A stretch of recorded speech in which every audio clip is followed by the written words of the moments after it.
Hello. We're gonna quickly run through Genshin stuff. Just at the start of the stream, and then we can switch over to Zenless. I'm not doing super great, but I took some time yesterday and some time earlier today. But I feel good enough to stream. Why not?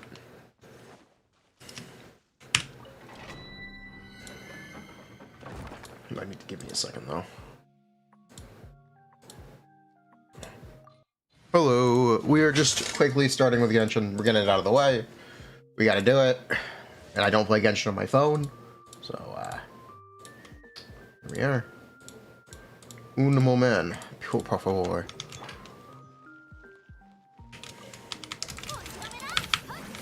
What's up? I'm alright. How are you?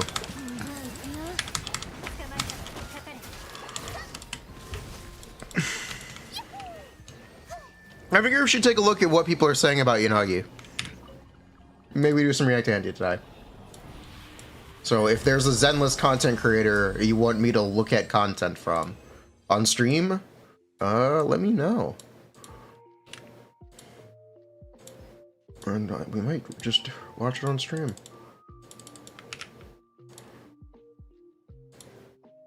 Hello. I've seen some I was following the conversation on my Discord today, and there was some interesting stuff going around. I'm like, well, we'll see. Maybe we watch some videos on stream.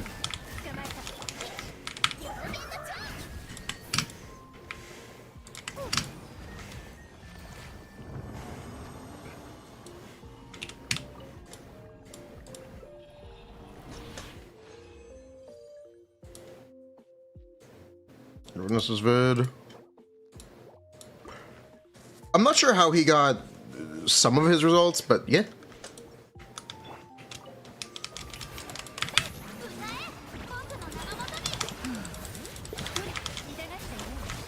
I actually talked to him, I guess, last week now, about Yanagi. Or, not last week. I guess technically last week, because my video was out last week. So yeah, last week. About Yanagi.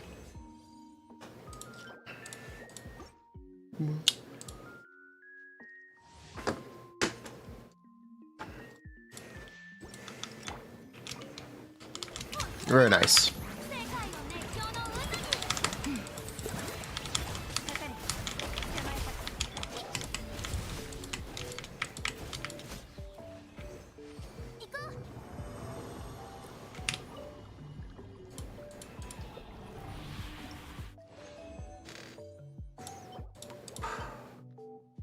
We can roll that for RN or Ron.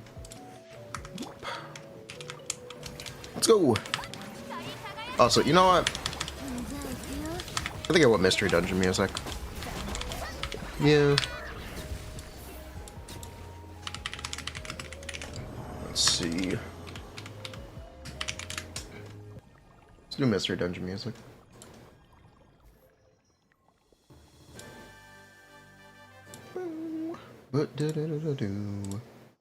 Nostalgia. Fog. 100 tower? Yeah, 100 tower. Hello.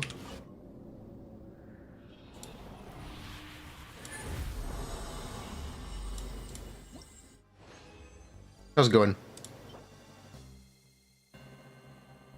Alright, can we please get some of the, like, chill? There we go. Chill vibes. Hello. Hello, hello. The thing about Yanagi's engine is really just that the 25% disorder bonus ends up being... Well, essentially it's a pretty big deal, because most of her damage gets considered disorder. Or not most of her damage, but a lot of her damage gets considered disorder. The exact difference between that and other engines kind of depends on how quickly disorders are triggered. Because there's like a conversion.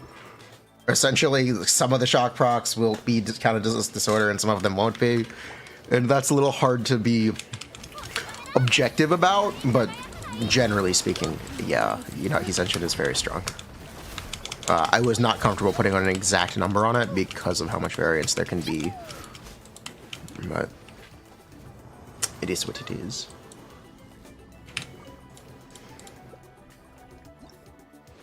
Piper, 4-piece Freedom Blues. Did becoming team-wide disorder bonus do much?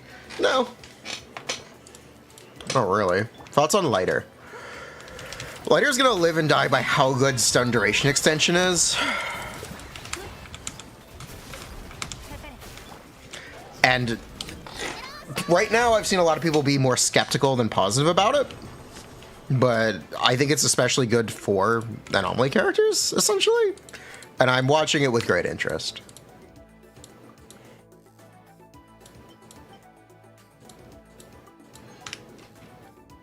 The other thing that to talk about with Lighter is exactly how difficult it is to enter his Morale Eruption stance, since they actually nerfed him by making it harder to get into the stance. But also, he does more daze damage when he's in the stance now. That was the changes from the other week. And he may get changes again, because the Zenless team is nothing if not in active development. Characters are always in active development up until the moment they're released in this game. Kind of as evidenced by Yanagi. Yanagi's final round of changes were not on the beta server. And that honestly makes me respect them a lot. Because Yanagi really needed those nerfs. Hot take? She really needed those nerfs. And I respect that they went out of their way to do that this time. And it makes me more optimistic about them as a whole, about the game as a whole. Caesar just before entering live, technically.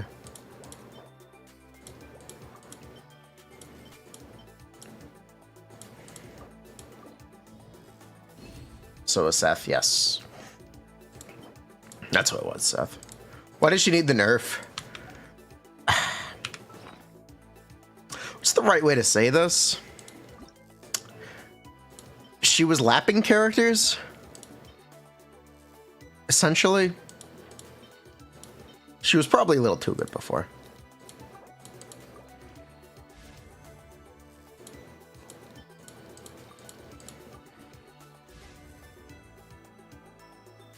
Slightly beating the power creep allegations, yeah. She's still better. She's still the best DPS. Yanagi is still debatably the best DPS in the game. I don't even know if it's debatable. But I don't want to jump the gun on that before we can play her, so let's not. Let's wait and see. But yeah, she would have been a little too outstanding.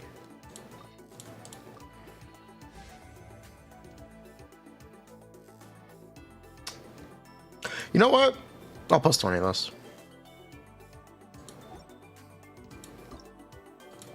We just see a comparison with Yanagi without her engine. I don't mind taking engines for granted in this game. Engines are technically cheap.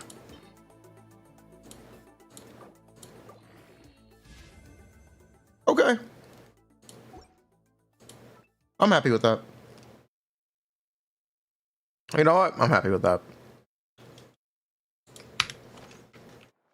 Hello. Is Yanagi actually the best? I don't know for sure. We'll see. I suspect it. I definitely suspect it. Oh yeah, the weapon banner. Should we try to get Fruitful Hook? Oh, I only have one wish. Whatever, fuck it. We'll try to get Fruitful Hook. One Fruitful Hook coming up.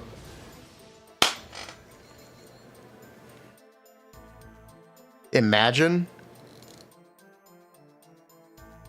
I don't have to.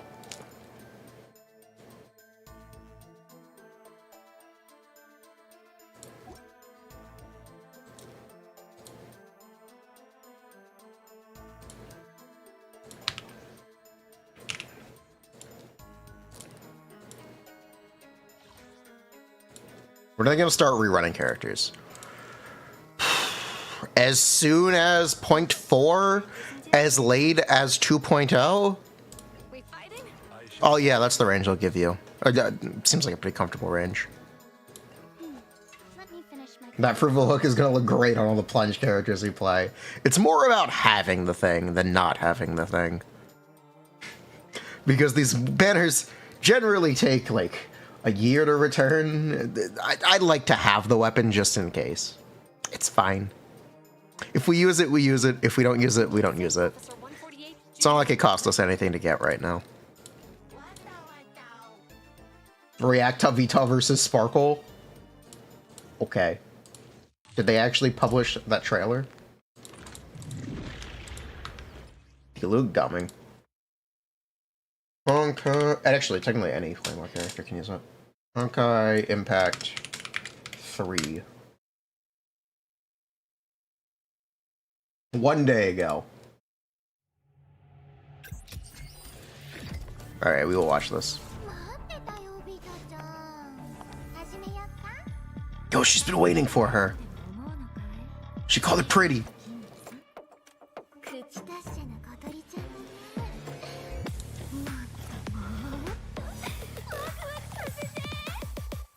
Yuri coded trailer. Yo! Wait, did she just pull out Yu-Gi-Oh cards? Hold off. It's time to duel. It's time to... You've activated my trap card.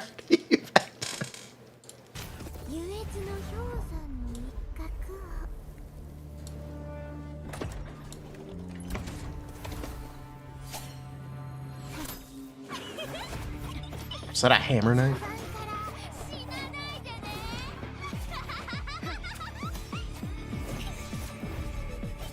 What if this was new Erido? Is this not? Wait. Is this not the outpost? I see Cheesetopia.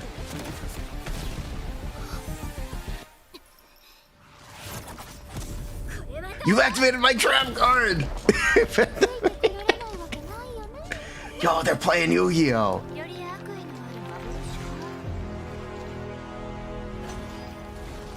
This is her trap card?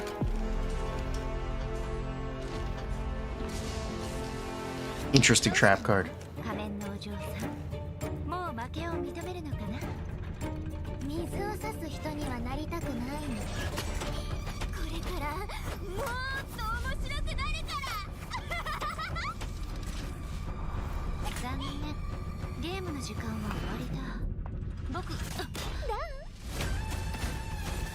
Oh, 07.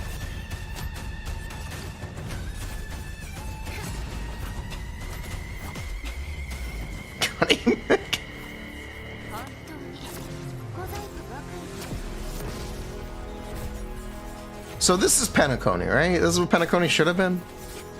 Is that what this is? I guess that's what this is a reference to.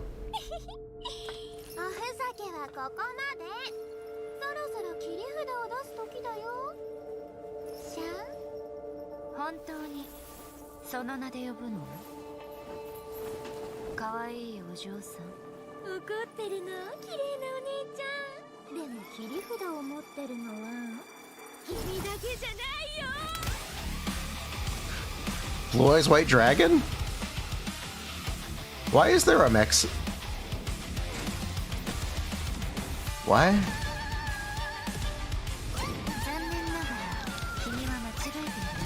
She has one too? Why? What happened to Honkai Impact? Why do they have Gundams? What? What? Wait, what? I don't understand.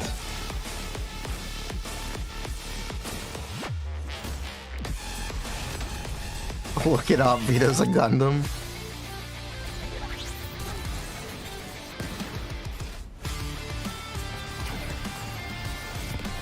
Okay. It's always been about mech suits. It has? I'm so lost.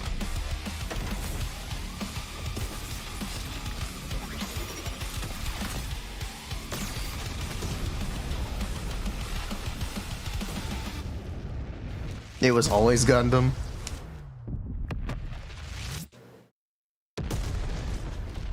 Oh, they died.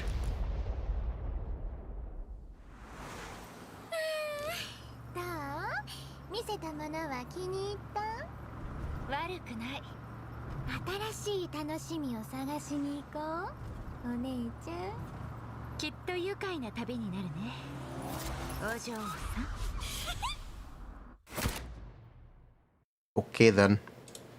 I'm more confused than I've ever been. We get to play Monster Hunter tomorrow. Not tomorrow, Friday. I'm so confused. You can share the load, Shiyu.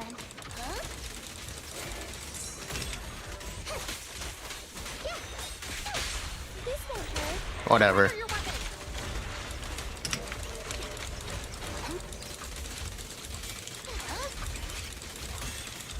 100-person stream lobby. I hope you understand I'm gonna do most of it single player first. Unless they only have multiplayer HP scaling, I'm gonna do it single player first.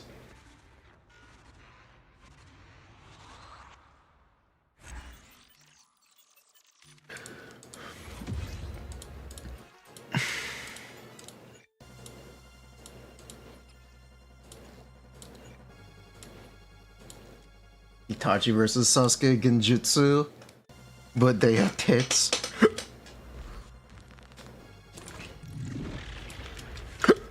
Alright then.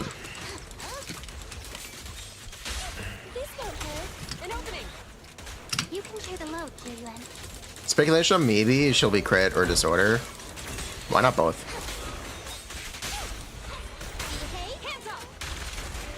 12 hours through a monster run every day. It's a demo. It'll only be like maybe 2 hours of content at most. That being said, we'll stream it for 6 hours. Why not? Why not? I can stream a 2-hour demo for 6 hours.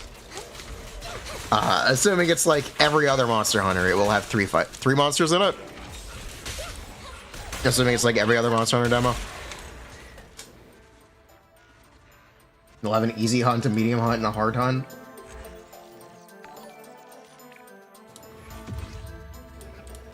Not with that attitude? Oh, okay. Yes, it's an attitude issue, not a it's always been this way issue. True.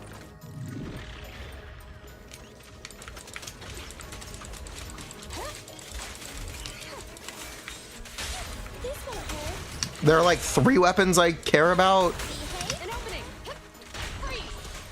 Or at least 3 weapons I know how to play.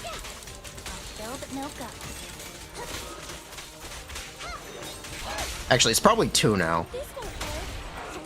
Yeah, it's probably just 2.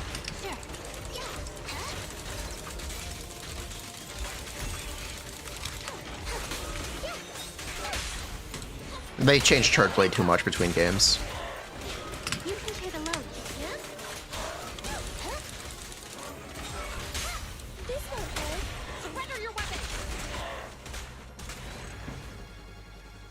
You hope maybe is good, you only have 10 wishes and you need to win 50-50. You've got some time. You've got some serious time to, save up, do all the content. Well, don't worry about it. 9 weeks to farm, yeah. You got some time.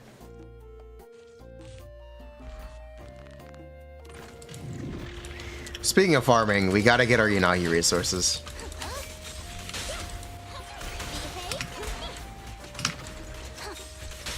You're under arrest. Understood.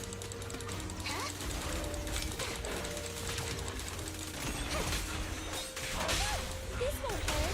Hands up. Don't push it too far. This one has some points.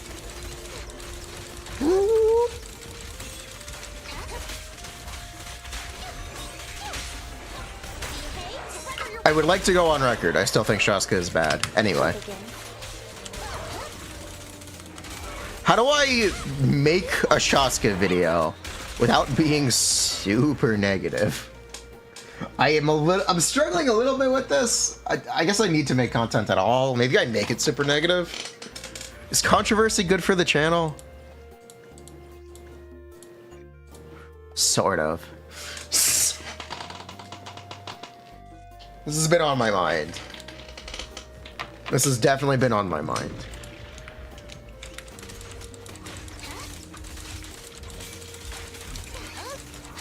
Spicy Shaska take. This won't hurt. Hands up. Leave her alone. I'm not pulling her. Don't worry. I am leaving her alone. Behave.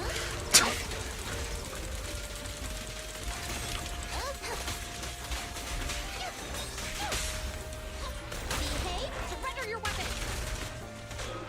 Just face the consequences. This won't hurt. Hello. How you doing? You didn't hear that. You didn't hear.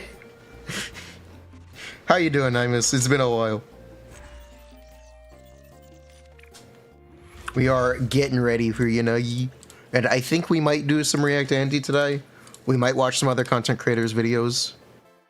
You've been sick. Oh. Oh no. Who knows? Get some soup. Chicken noodle. Matzo ball also counts. This won't hurt. Taking the shot. You can share the load, Julian.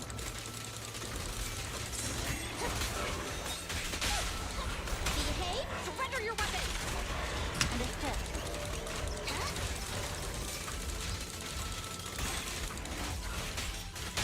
This won't hurt. Hands up. You can share the load, Julian. Behave. Surrender your weapon. Sea Lolly better be good. I love Sea Lolly. Question, should you use attack boots with facial if you use Sparkle or Bronya?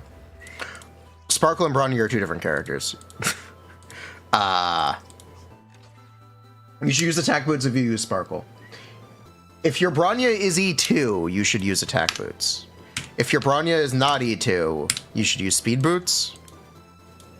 And if your Bronya is Sunday, you should use speed boots.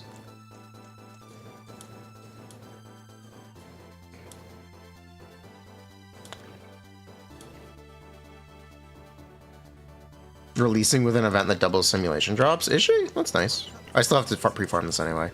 You know, there's another electric character coming. It doesn't matter. No matter what, we gotta farm this stuff.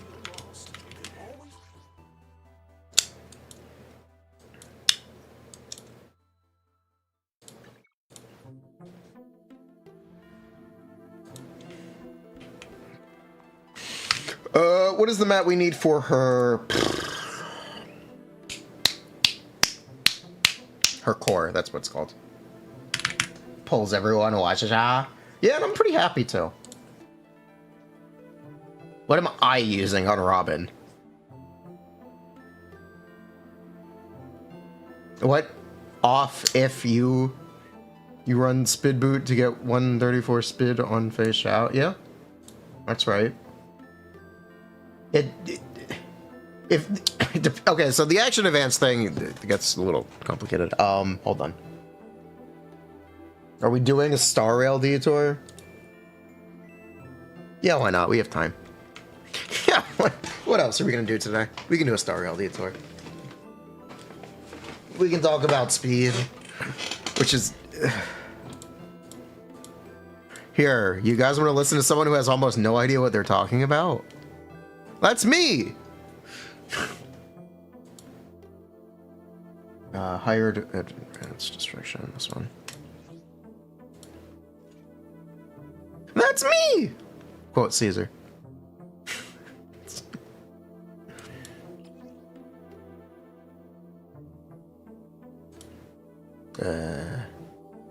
What enemy is it? I don't know.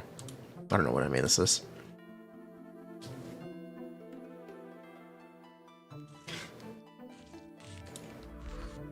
Truly remarkable.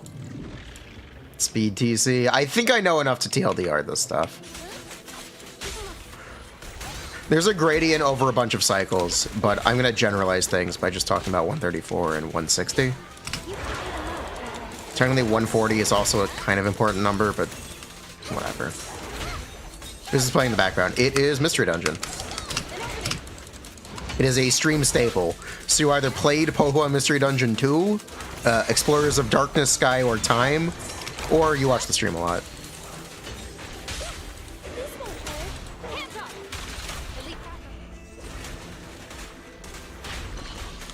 One or the other. 143. I know. Let me simplify. I know. Let me Oh my god. Oh my god.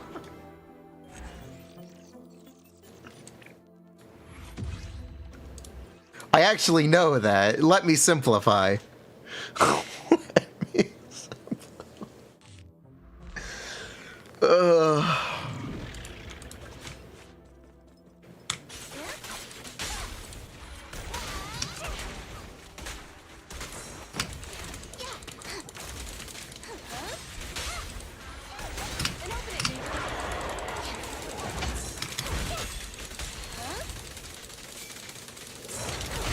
143 is for 3+ cycles.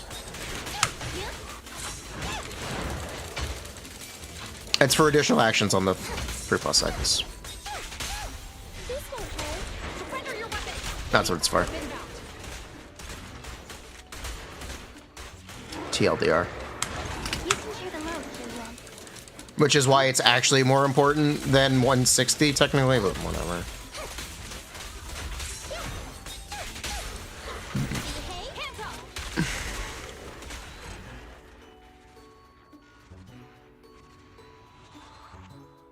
Proud Dodo players. I think 140 also matters for Dodo. For Dance Dance Dance. Whatever.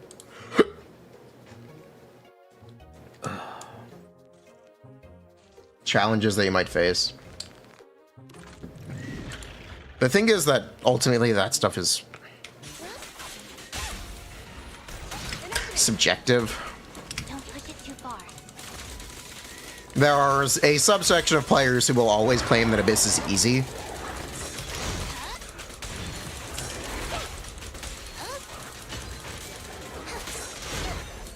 And that complaining about damage is a little irrelevant. At the same time, there are a subsection of players who aren't satisfied with anything unless it's the most damage you can possibly do.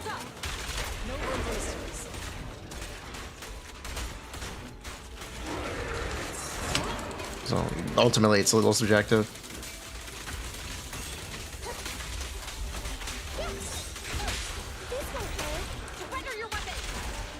All right, we can get sidetracked with this. Hold up, let me get sidetracked.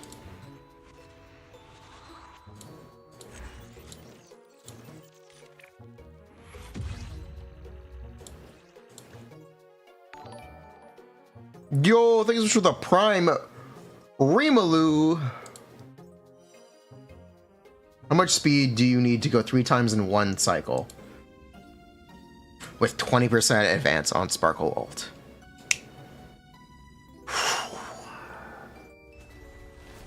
I know the answer with Robin. I know the answer. It's like 150 something. Or 140 something with Robin. It's 140 something with Robin. It's 140. I know that one. I don't know about what 20% advance for. I don't know. I'll just assume it's 150. 147? Yeah. 155, 160. It's going to be somewhere in that range. It's 174. That doesn't sound right. 184. Changes with a Von Whack. Ugh.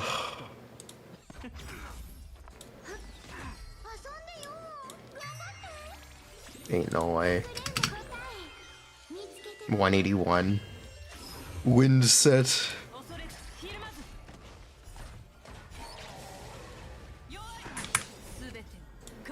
It's 190. 184 to 3 turn with the S5 da-da-da. Okay. No Von Quack.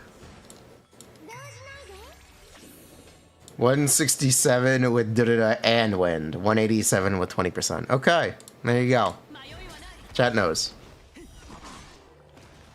Von Whack, wind set, and da-da-da.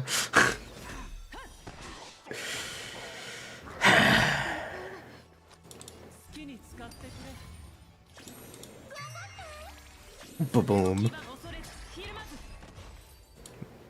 Isn't 20% from wind set? Whatever. roll that. I managed to get a set. Yeah. Wind is 25. Okay. No win set, just Von. No win set, no Von Wack, just 20%. I don't know. But yeah, this is their set.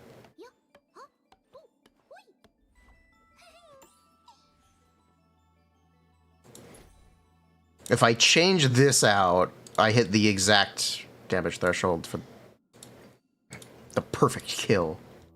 Am I aiming for 160 speed? Not really. Just building speed. Just building what speed I can. I'm not super worried about the exact threshold.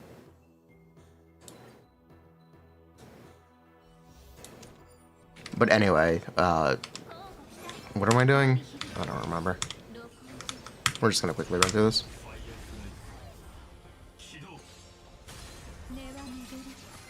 Run your Sparkle Robin, double da. Am I gonna get Sunday or Fugue?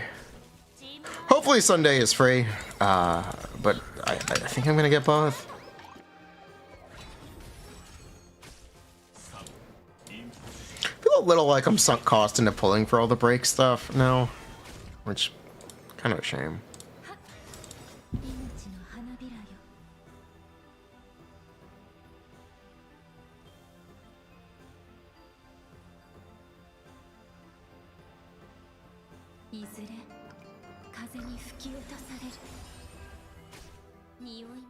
Go again? It wasn't my idea this time.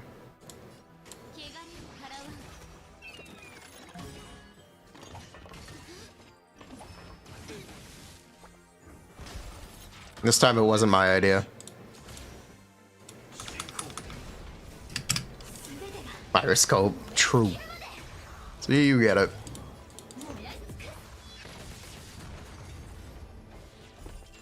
Is Iris cooking? Do you know if you get good stack generation for Akuroi? If you wait, there will be a better Akuroi nihility. I can actually tell you that for a fact.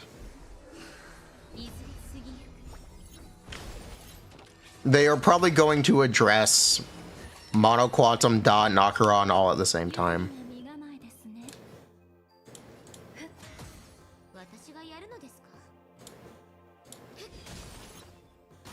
If you want some cope.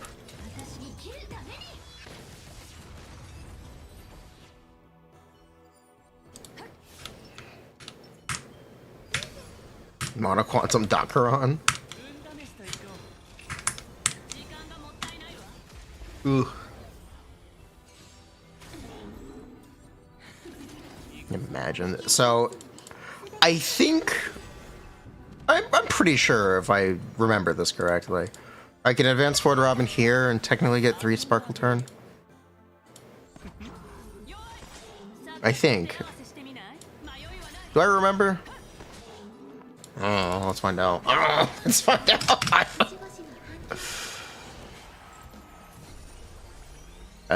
Yes, actually.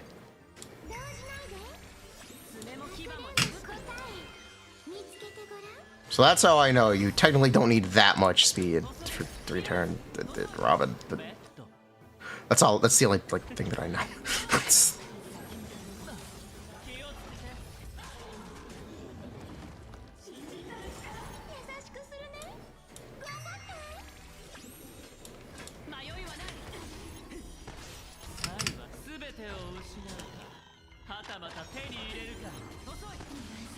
Future proof? I'm gonna bet.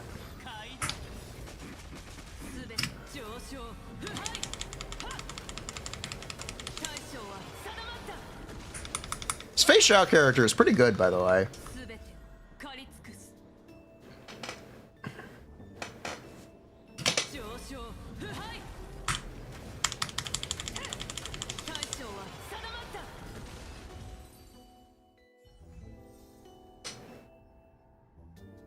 Hi!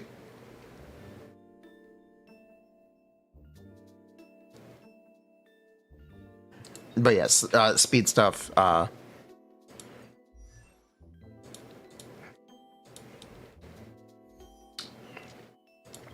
If you were to run Bronya, you'd want Fei Xiao to move before Bronya, so Bronya can advance Fei Xiao. With Sparkle, you just do single hits, essentially. That's the difference between them. Which is why you'd run 160 speed on Sparkle, but you'd run 133 speed on Bronya. No SPR team.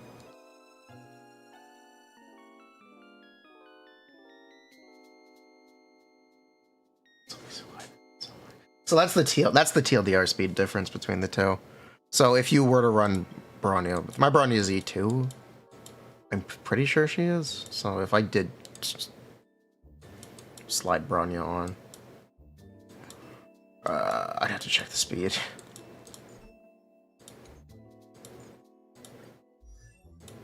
That's a little too fast. Feeling spiffy? Yeah, actually, a little too spiffy.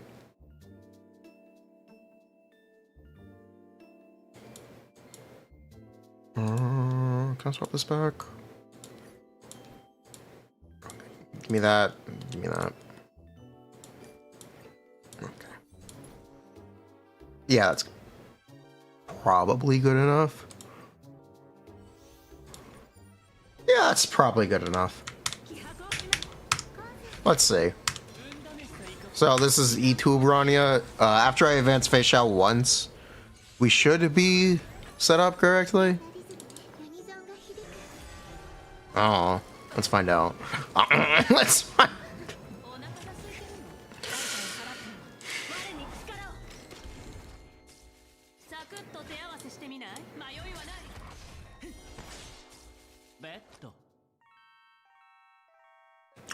Survey says yes, actually.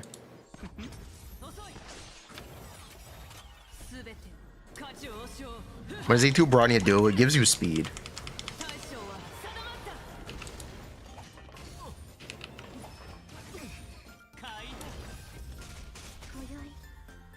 So if we look at our Fei Xiao here, we have 149 speed. Yeah, 149 speed. And Bronya is at 139. So Fei Xiao moves before Robin. Or, Fei Xiao moves before Bronya. Ooh.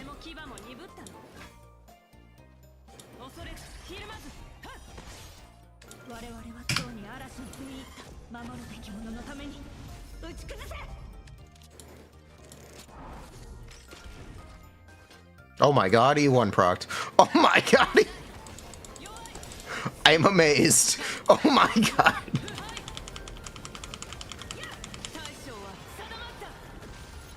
So yeah, you attack twice with that.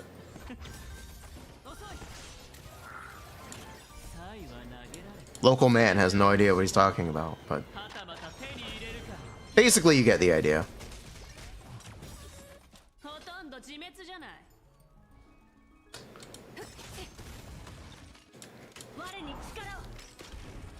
Wow, you have no SP. SP is a myth. SP is a myth. It's not real. It's a figment of your imagination. It's a figment of... SP is invented for sparkle. Ugh, skill points aren't real. Surely this will give me a skill point.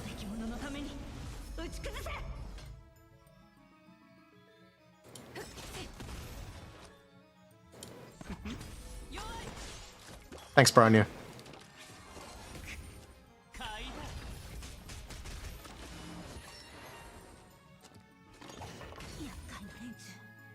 I don't like Bronya. I don't like Bronya at all. Ooh. Oh, hi.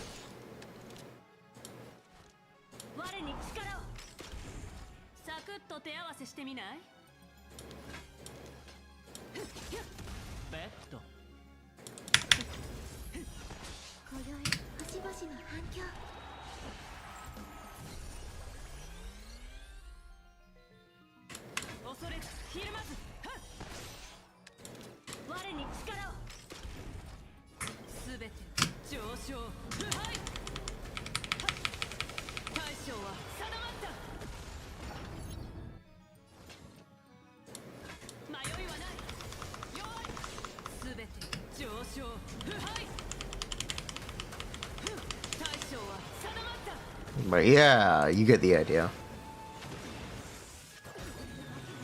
Ranya's a character.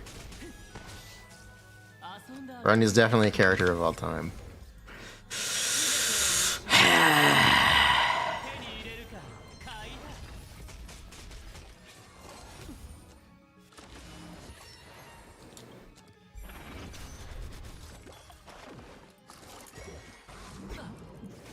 Yo, I.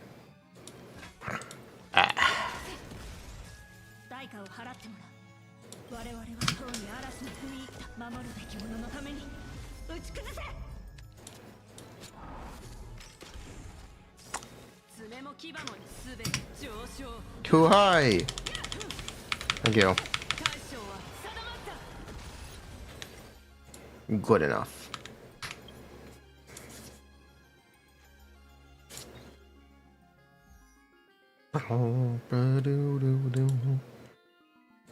But yeah, that's Rob. That's Bronya. Because my Bronya is E2, I wouldn't run speed boots, but you would run speed boots to do that normally. That's the speed difference. Good enough.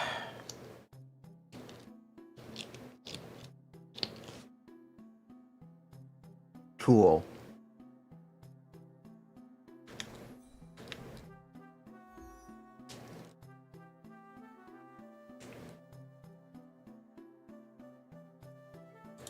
So yeah, what you would do with Sparkle is just build as much speed as you can on her. Ideally, you do have over 160. I'm working on it. What is my Robin speed? A lot, because I don't really know what else to build on her.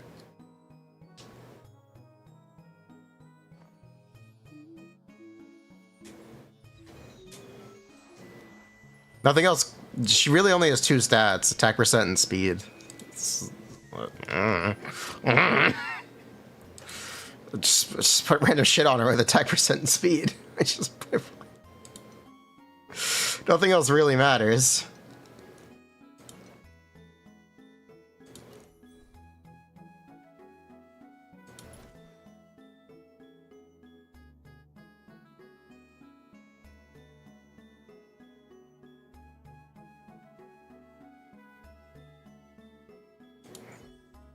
But yeah, I need another 7 speed.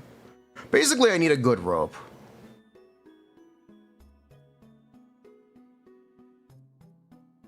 I need to get a good rope on this set. How hard could it be? I want 12 crit damage and 7 speed. That'd be cool.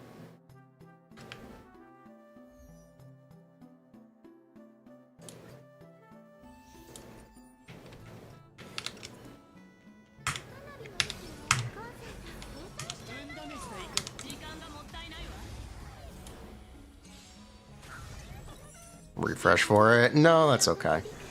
I'd rather not.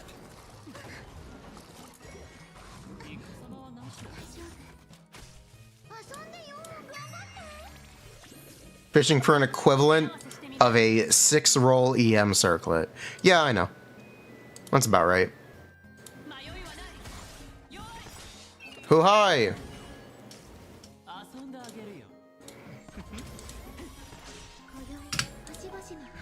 That is one way to put it.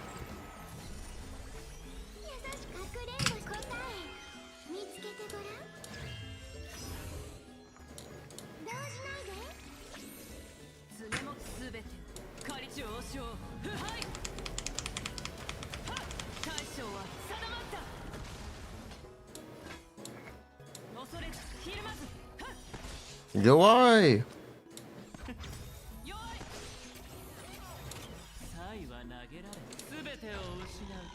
Oh, hi! I feel like I just made a mistake. It's probably fine. Yeah, it's probably fine.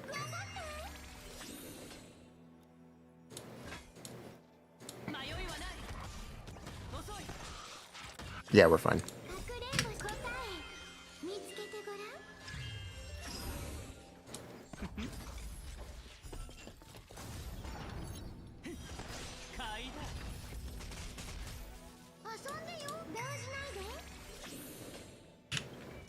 these flexors.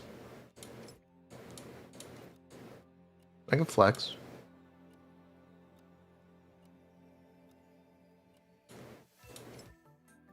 How's the stat line?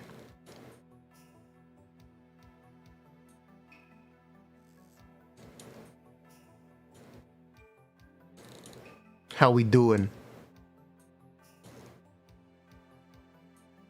Nice 1-to-5 ratio.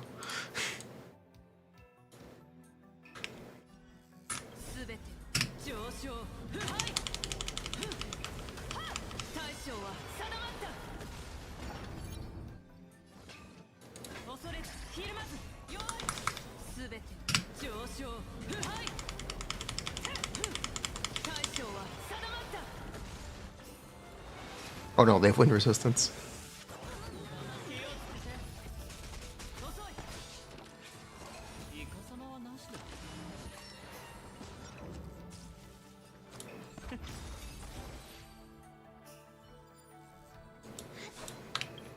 One percent Wajasha. 1% Wajasha. See, that's why we need a better sparkle set. That's why we need a better sparkle set.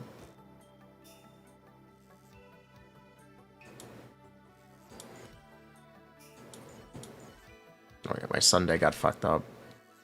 The secret to the sparkle upgrade is this is actually a Sunday piece.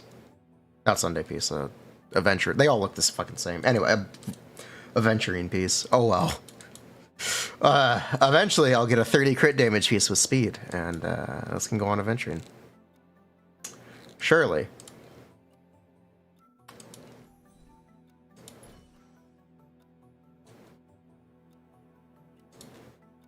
They're all the same. You get the idea. Okay, back to Zenless. Alright, chat. Should we review content? Content review. Send me some Yanagi videos. Let's do some React Andy.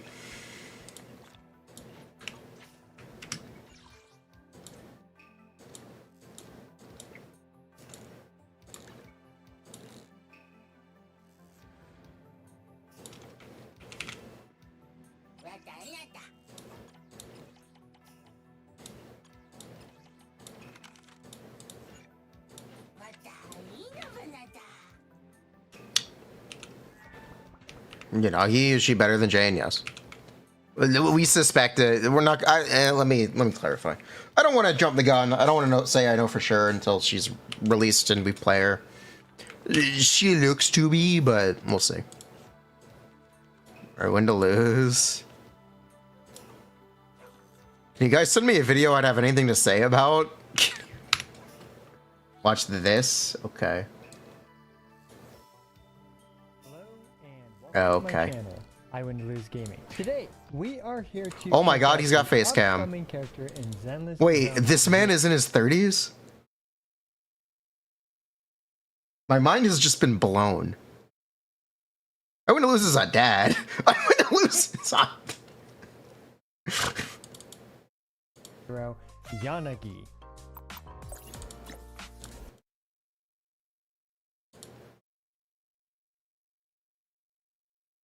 How old did I think he was? Like 35 2 years ago?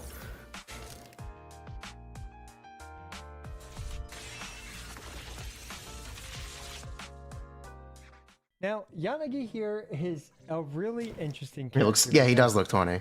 They keep including characters that just have completely new mechanics that honestly, like, kind of change everything when it comes to how they interact with what we expect things to work like. Like, for example, in Yanagi's case, she really focuses on the disorder reaction. This video she likes having a surprising amount of field time, because I kind of wasn't expecting that after Bernice's release. So we're gonna. Is there any content that he does? This is the weekly boss. Now, I will say, isn't it? Perhaps the only thing that's not my favorite thing about Yanagi is that you get a bit of motion sickness because she keeps diving. Oh my God, it's C6 Shao. In the enemies, and I realized I didn't even have Caesar's shield up. Let's go ahead and get that one up. Now we'll just start applying some of this. And I guess we'll just do this the old school way. Okay, is there like a Shiyu? Build up. I see Hollow Zero.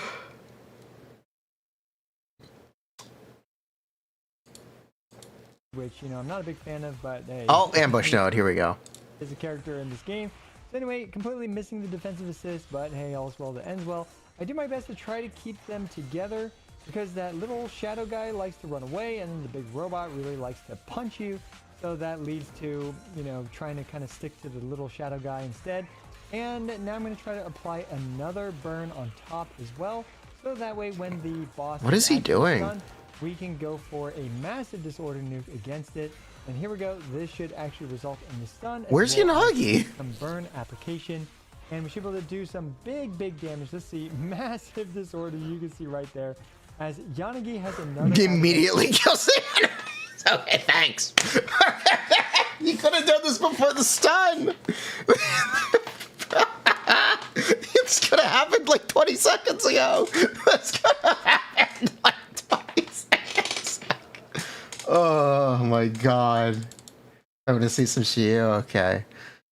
I want to see some. Bruh.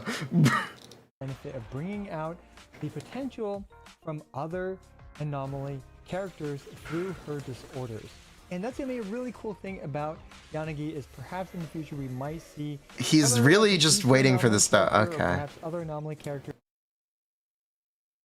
Okay, that's the whole video. Okay, Stone Andy, got it. Alright, what is this? Watch Zeto.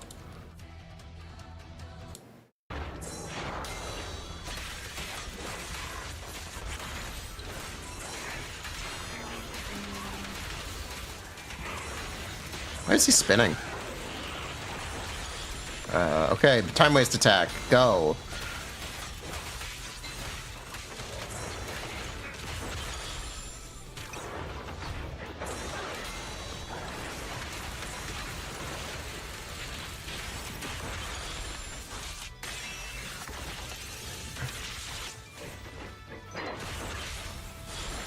That's a cool enemy. Like,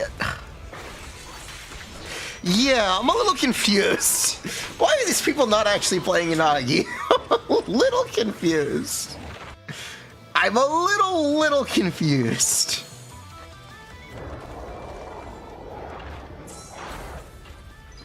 We have to play ourselves. I thought I'd be able to get something from this. No, I really don't. There's Bernice showcase. Yeah, it really is. Man, I don't... You procced the assault! Okay, thank you. Now build up your second shock, please. Thank you.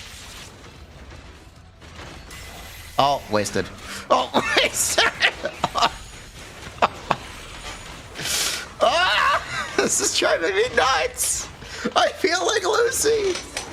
I feel like Lucy. Really makes me feel like Lucy. Ah! You're driving me nuts! Oh my god. Really? Oh god. At least this one is an actual Yanagi sub off-field DPS team.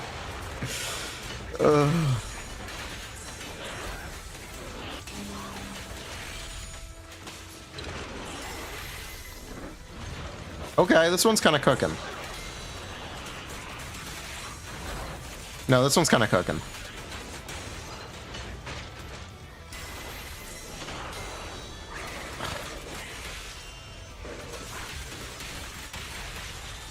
Yeah, this one's kind of cooking. Ain't no way. I just saw a Bang Boo chain attack. There's no way. There's no way I just saw a Bang Boo chain attack. There's no way. There's no way. There's no way. Bro, Gulliver's not implemented. Leave him alone.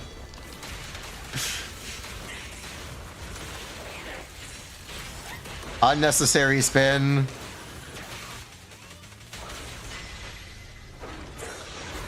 Okay, good. He's building up a second shock. This one's a bit better. Okay. Cool. This one's actually a bit better. He forgot to re-up Rena. Yeah, they forgot to re-up Rena. There it is, though. Should have had it for Bernice. Oh, well.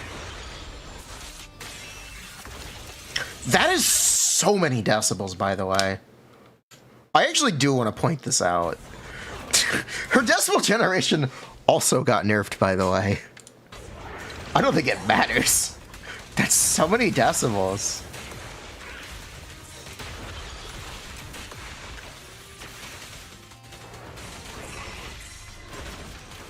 Yeah, it's just so many decibels.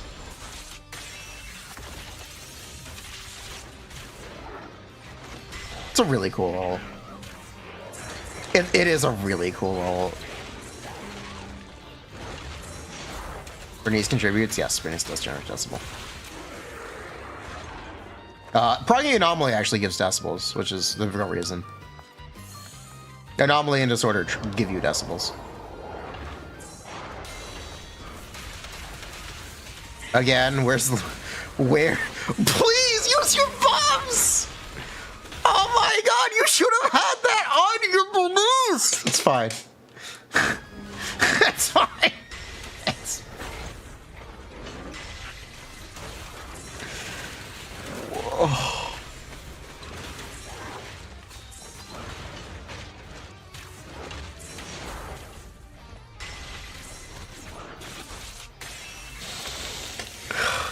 God, it's fine. But yeah, you can see the enemy is actually fucking dead before they're stunned. Going back to the I win to lose video. Going back to I win. He did not have to stun. The enemy could have just fallen over. The enemy genuinely could have just fallen over.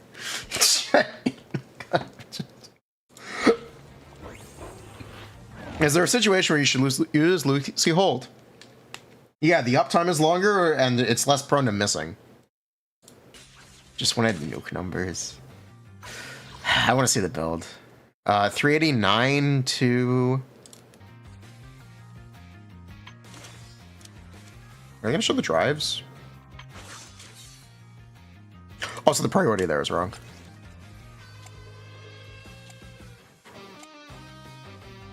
Oh.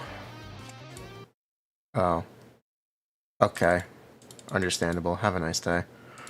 Just relax, man. You know, I already explained what's happening. I'm sure you guys understand. And we defeated it in a minute. Yeah. Hello, Internet! And today we got an early showcase of Yanagi. First, what are my thoughts on Yanagi, Qingyi, Bernice? If you can explain what Qingyi does in the team, I can answer the question. If you can explain to me what Qingyi does, I'd be happy to answer.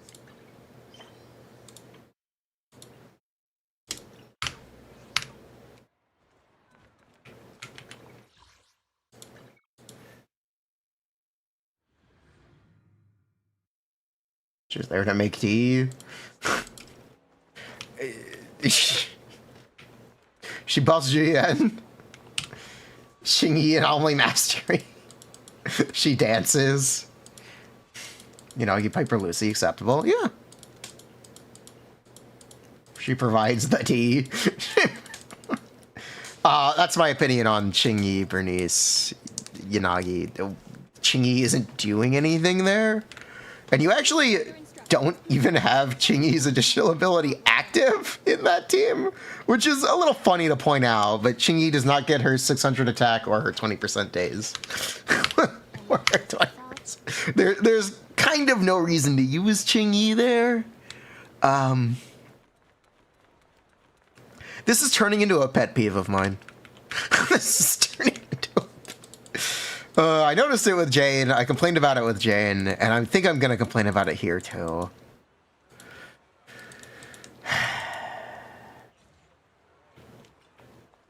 I think I'm going to end up complaining about it again. It is okay to not have Silverwolf on every team. I understand it's very early, and people really like playing this character. They are not necessary or necessarily beneficial. It is okay to not use Silver Wolf on every team.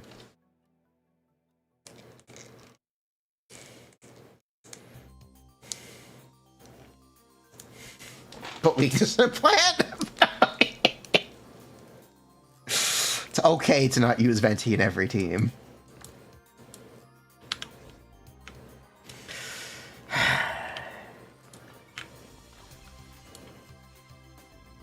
Yanagi's weapon best in slot for Bernice in a Disorder team. That's really interesting. That's actually really interesting. Can she trigger the passive? Awaiting further instructions. Want a glass of nitro fuel? Actually, I don't even know if she can she? Time Weaver. Anomaly, attack, electric anomaly, build-up rate. That doesn't do anything. It's just, okay, it's just Disorder. Special attacks or EX special attacks hit enemies. You get anomaly proficiency. I can see it. I think I doubt it, but I can see it. I can definitely see it being good. I can definitely see it. We've got new stock in today. Come take a look.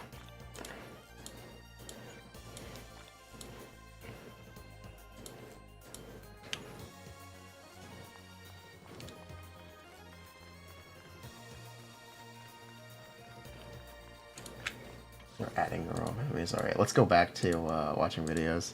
Wise, holy, arrest me. I'll tell you right now, Zenless probably has like the most bombastic designs. So here is Shiyu Yanagi. Before we start, a disclaimer, everything is here from the creator experience server, so things are subject to change. Like where she has two stats, Jogan and damage skill, Bernice's burn. And then she herself can land a bunch of like. And here we're gonna be fighting level 6. As okay. Special attack by holding it, Yanagi actually switches stats as well. You can tell by how both dots are shining. These are the buffs. Yanagi's icon here. This means that I have all her buffs and she's doing the most damage. After of which, Did Chingy work with Jane and Seth?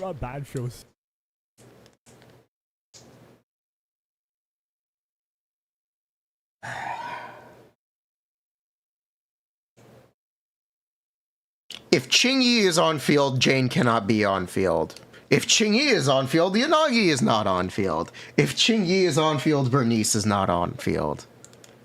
No. There's really big anti-synergy here. Chingy is essentially an on-field DPS.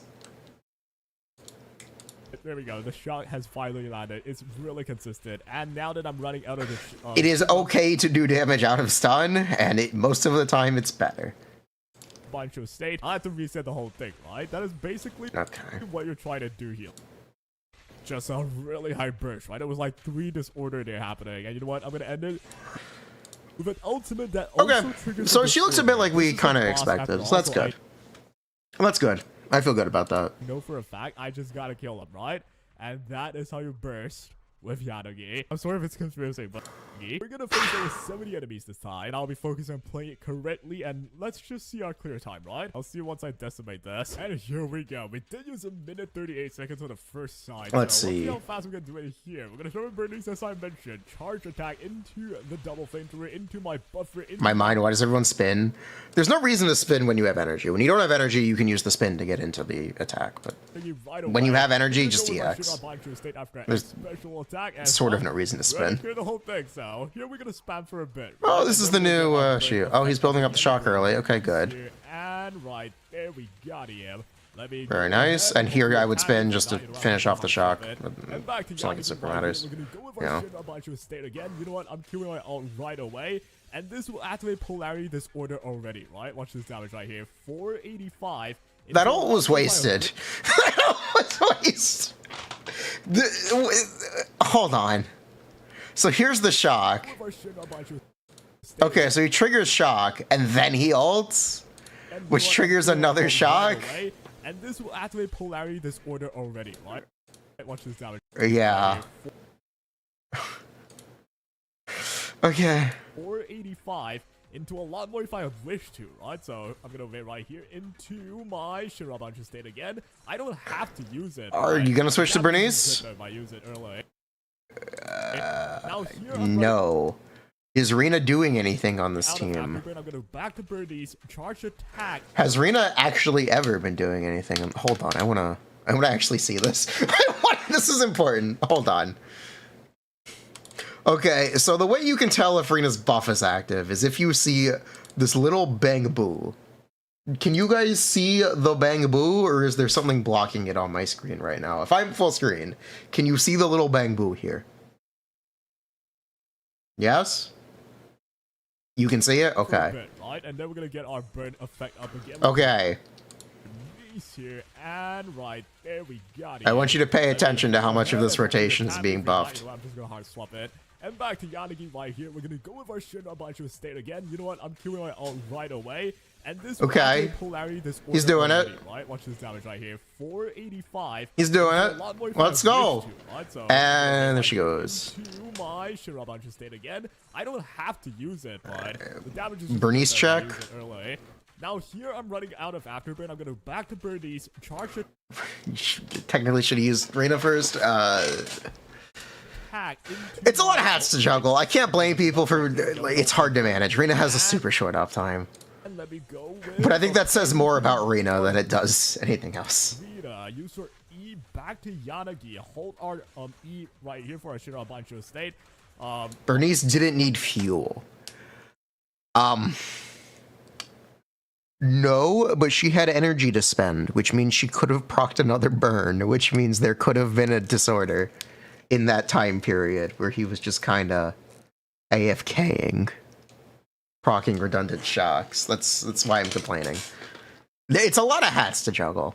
It is definitely a lot of plates to spin.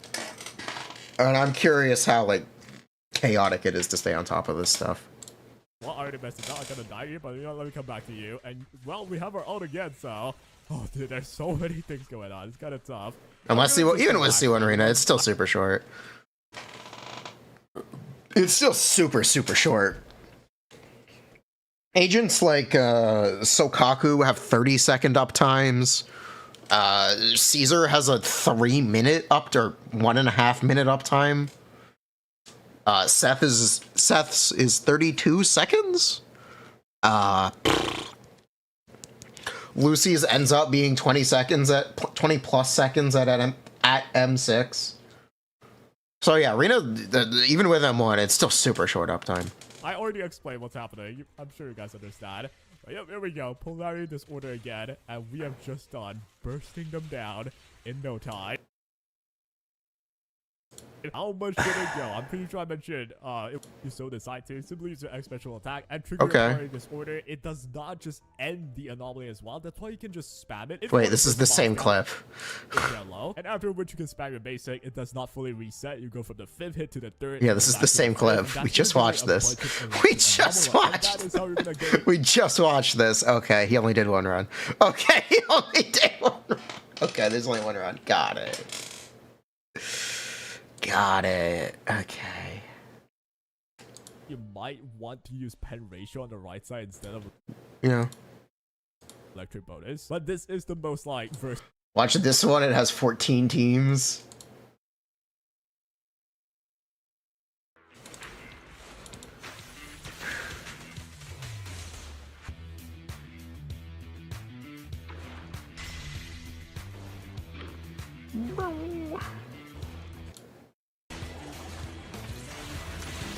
Let's see.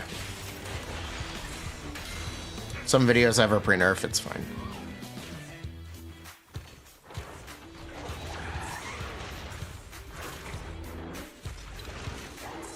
Oh, this is like the first time we've seen her full animation string. I'm pretty sure this is the first time we've seen her entire animation string. This guy kind of knows what's up. This guy kind of knows what's up. This one's good. This guy knows what's up.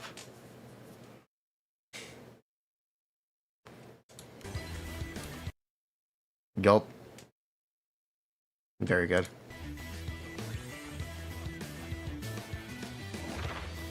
This guy gets a pass. He's the one.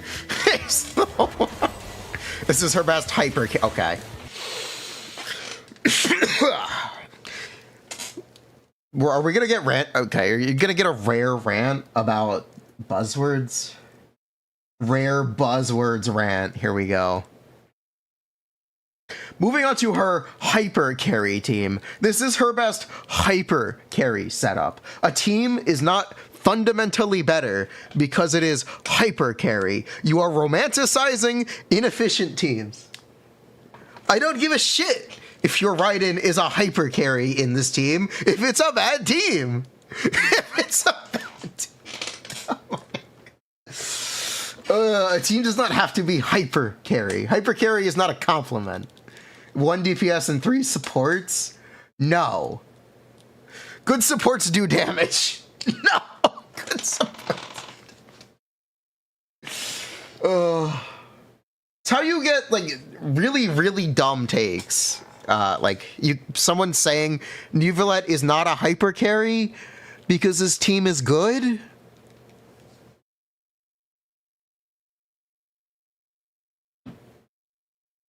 Like, this stuff, by saying hyper carry, you're really just trying to butter up something. You're trying to paint it in a positive light when you're not really saying anything.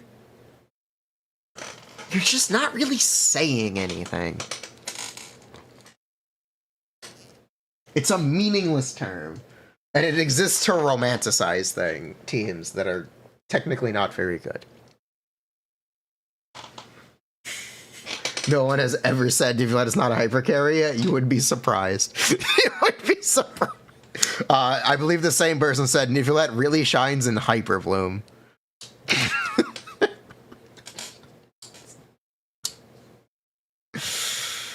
Thought I was talking.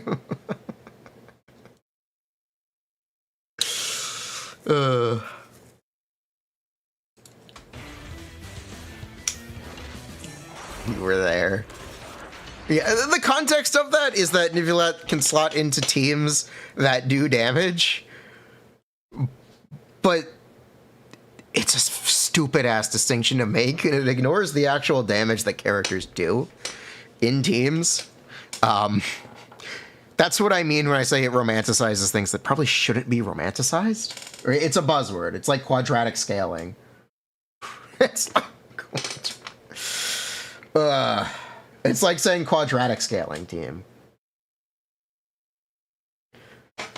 Oh my god. These are things that don't really mean anything. It's true if hypercarry equals bad unit, yeah. So here's the ultimate example. So you can say, I wish there was a better example, but there's really not. If you look at a team, which is something like Hu Tao, Furina, Yelan, Bennett, and you look at the team DPS share and say it's, what, 50% Hu Tao or 45% Hu Tao, something like that. And then compare it to another team that has a higher DPS share on one character and say X character is not a hyper carry. Except the team that is not a hyper carry has the character that is not a hyper carry doing the same or more DPS because the team is just better. Because more characters are doing damage and the total damage is higher.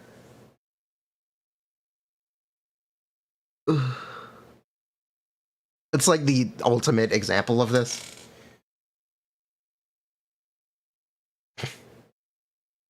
Yes. Oh my god. That's why it's a meaningless term. And it's really just a buzzword.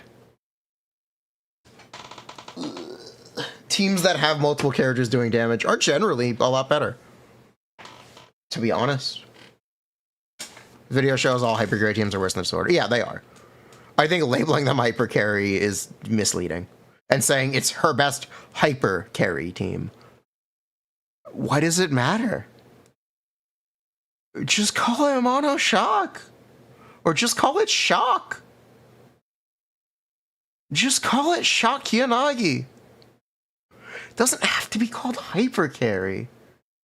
And even then, like, this is currently her best, like, You're essentially essentially advertising it. It's a relevant term when talking about team build style. I think that's questionable. I think that's questionable. You heard it as cocky, Yanagi. You never make a team with the sole purpose being to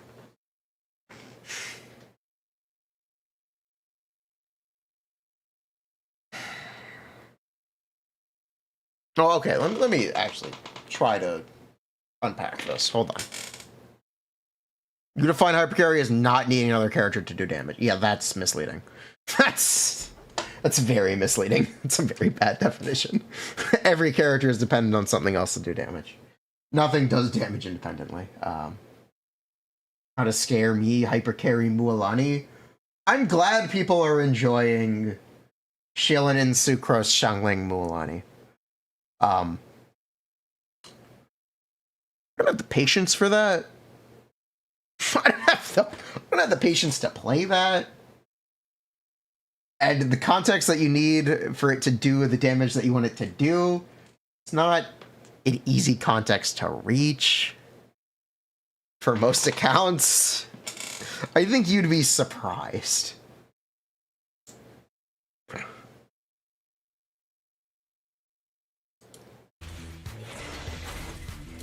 Bernice plus Piper means Bernice is still contributing as the heavy disorder damage is all from her, but when Caesar plus Piper is there, all the damage is from Yanagi? What? Yanagi feels like a lot. Yeah, it's a lot of spinning plates. Hypercarry means you're not building your supports for DPS, they're just built for buffing. Yeah, I find that overly reductive. And a bit meaningless. But that's what I mean when I say it's just really a buzzword. And you're essentially discounting other characters' damage contributions? Or even just, like, losing scope of how much damage the entire team does?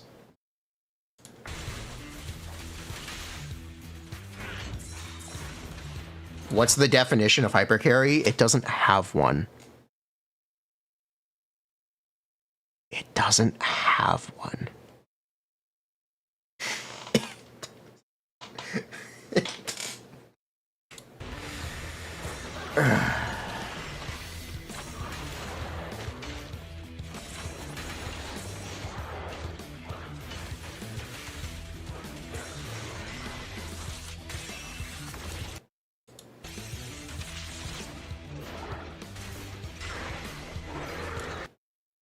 If you were gonna ask me to come up with a definition, it would be something like character who can do more than 50k DPS in current day Genshin Impact.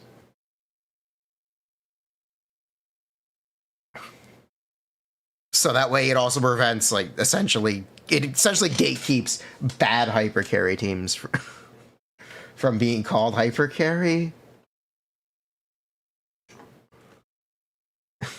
If you wanted me to try to define it, but I wouldn't. Again, it doesn't have a definition.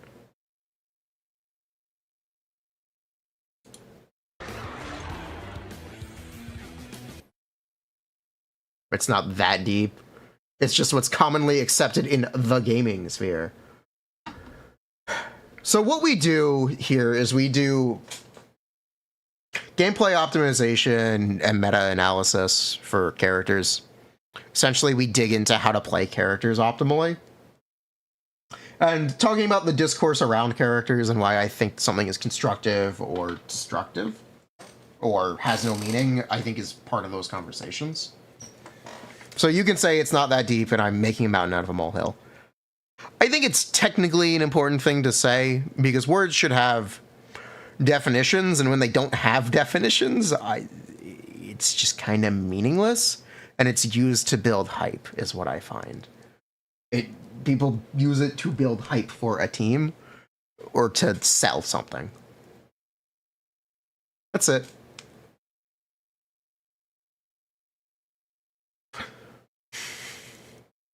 when he calls anything where character is 51% of the team's... Yes, that is the traditionally accepted way to refer to it. And I think that's fucking stupid. Just straight up, I think it's fucking stupid. I think it's... And it completely disregards how much damage characters and teams actually do. Ooh, what about 75%? Congrats, Nuvulet's not a hyper carry. Furina does more than 25% of the damage. Congrats. Despite being the highest personal damage character in Genshin currently.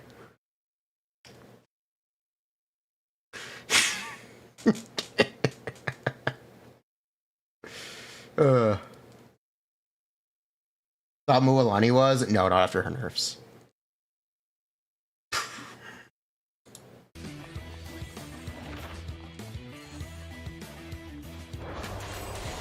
Mualani is at C6.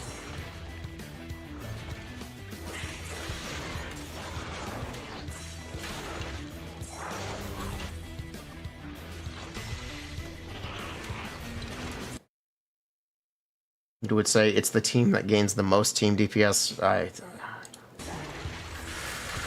I don't care to define it. I'd rather just say it's pointless.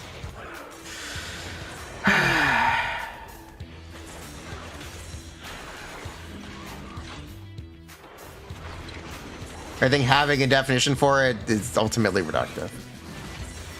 Or not reductive, but a little pointless. For you, a hyper carry should be able to solo content alone with no team. Alright, based. Alright, based. If you actually wanted me to define it, I'd say it has more to do with the actual damage that a character does, or is expected to do. A percentage of the team share, I don't think matters. And you're effectively glorifying bad teams and looking down on teams that kind of fundamentally do more damage because they aren't hyper carry, which is a very goofy thing to do, in my opinion. At least as someone who runs the numbers and vaguely knows the numbers off the top of their head, it's very goofy to say something like Xiao is a hyper carry before when his teams before Xianyan were 55k DPS or 52k DPS, something like that before Xianyan, and with Xianyan they are 70k DPS.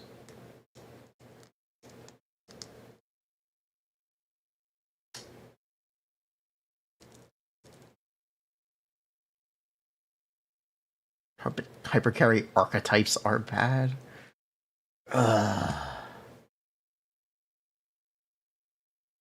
Will Anomaly meta last, or will it flop?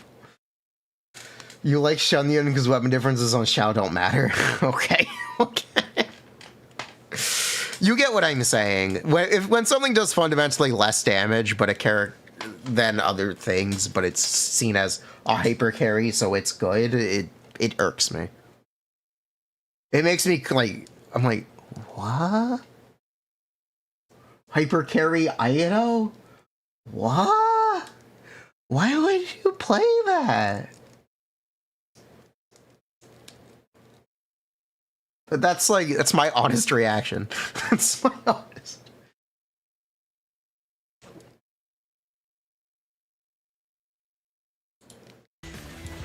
You're kind of just upselling something. So yeah, the tangent and a half. But yeah, I don't like the term hypercarry. Semantics argument, yes, but context.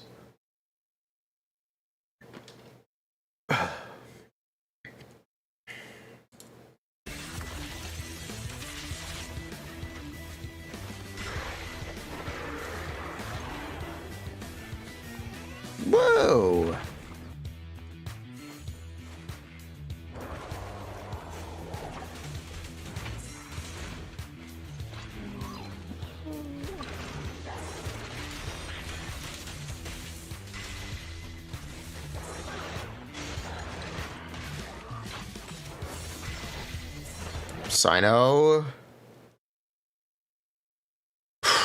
Sino falls under what I would say is this character doesn't exactly do enough damage.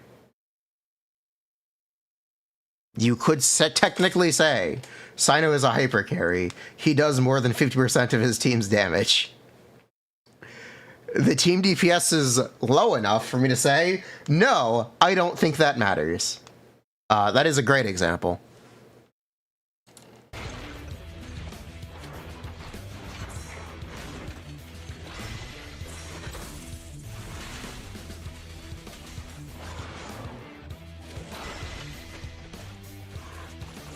Question about Yanagi engine time, Weaver.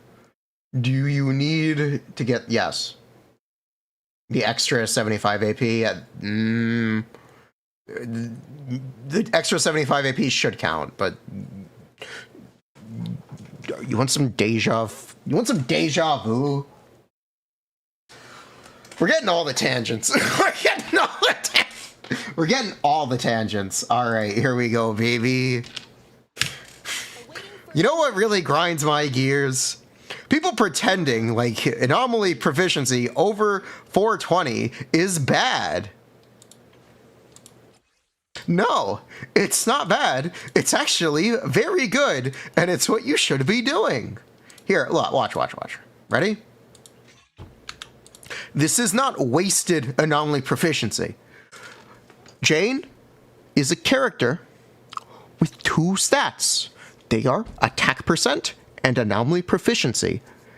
You should build as much of them as you can possibly get.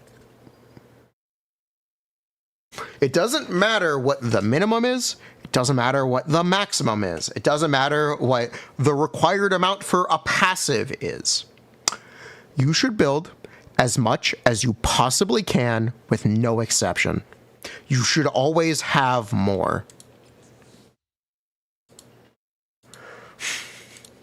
There is no limit. There is no minimum. Just build as much as you can possibly get. You have nothing else to build.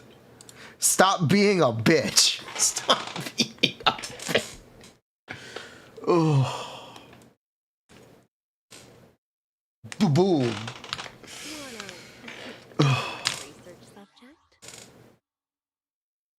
People say you should only get 4. Yes, I know. Did you hear me say 70% crit damage is enough? Got it, boss. I have 26, right? Don't worry about it. Don't worry about it. Have you seen my Bernice build? Don't worry about it. Don't worry about it. Don't worry. Oh.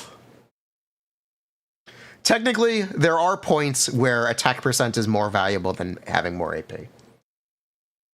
And similarly, there are points where having more AP is more valuable than attack percent. These numbers are constantly changing in relation to each other. At baseline, anomaly proficiency is more valuable than attack. Technically, over 420, having more attack or attack percent and anomaly proficiency are of similar or equal value. And then the more anomaly proficiency you have, the more it slants towards attack. The more attack you have, the more it slants back towards anomaly proficiency. These things constantly exist in a fluctuation. The TLDR is you should build as much of the 2 stats as you possibly can have, because having more of the stats is always going to be a good thing. You have a Bernice build with 473 in only proficiency, 2,300 attack. Should you sacrifice some AP for attack? If the sub count is equal, it wouldn't be a bad idea to look into. But something, I guess, worth mentioning is Bernice is going to be played with attack buffers more often than she isn't. Their names are Lucy and Caesar. And so technically Bernice is getting a lot of attack externally. Complicated shit, but you get the idea. Ugh.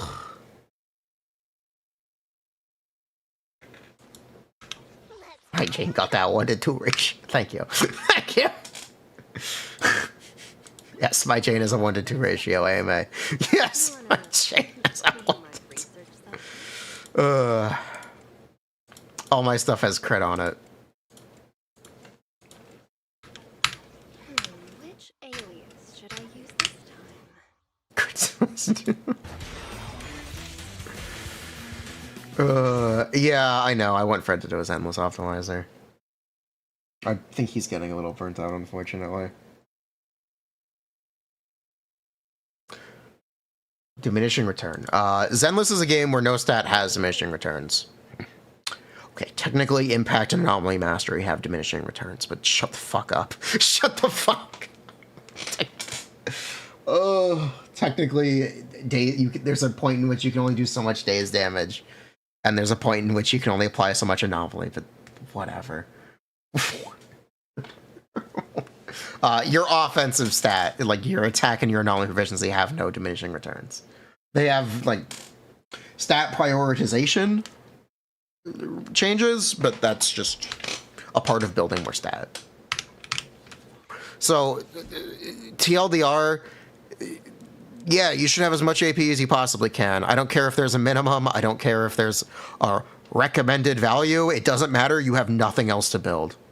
Just build the stat. Just get AP. It's not that hard.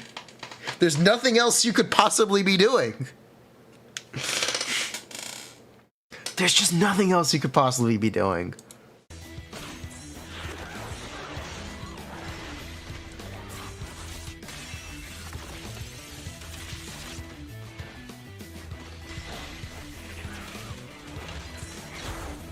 You could be building other characters. What other characters? You can't build characters faster than they get released. That applies for both Jane and Bernice, yes.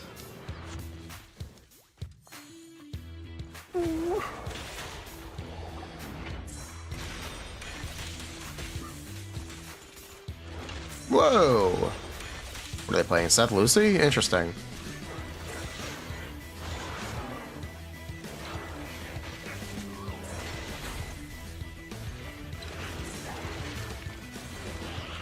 I guess also worth mentioning, I think these enemies are electric neutral.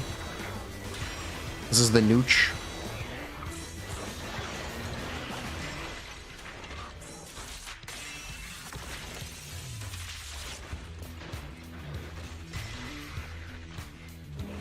Does she proc polarity disorder? Yes. Anytime you press the actual trigger to polarity disorder, if the enemy is affected by a disorder or by an anomaly, the enemy has to be affected by an anomaly. If they have no anomaly on them, then they won't be affected. Well, that looks good.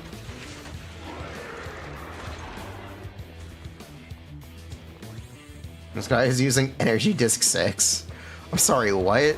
I'm sorry, what? Sorry. Face.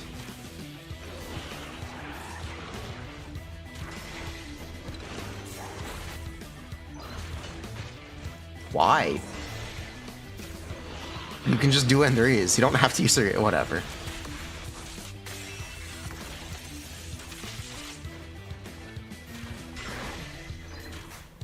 Nice.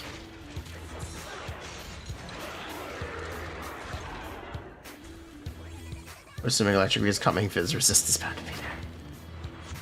I say GN, she used yes. That's actually correct. It's gonna depend, but TLDR you need attack. Well, she needs attack. This girl needs some attack. You want at least 3,000 attack. Technically, attack is a higher value sub on GN than crit damage. She can use attack slot. Yeah, she can use attack slot 4 technically. Should you? Debatably no, but you definitely could.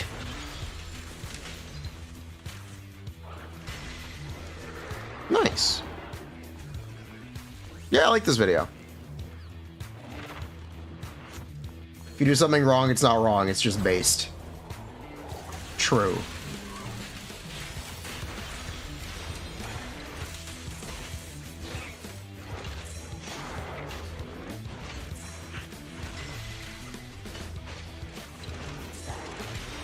This is an F-150 commercial.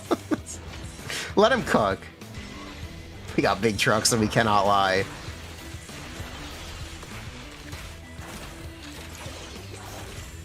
Use brimstone. Not everyone has brimstone. I keep buying brimstones. I don't know what I'm gonna do with them. I'm buying them anyway. I don't know.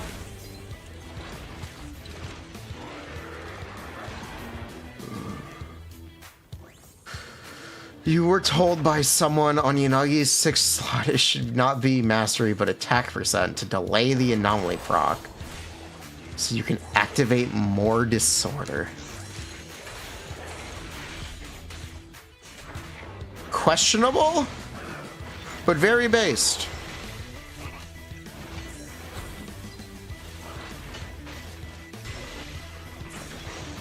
Very questionable, but based. If you're playing mono electric, yes, that's correct. You build attack percent. If you're playing disorder, you kind of just want to keep being able to trigger disorder. More disorders is better than less.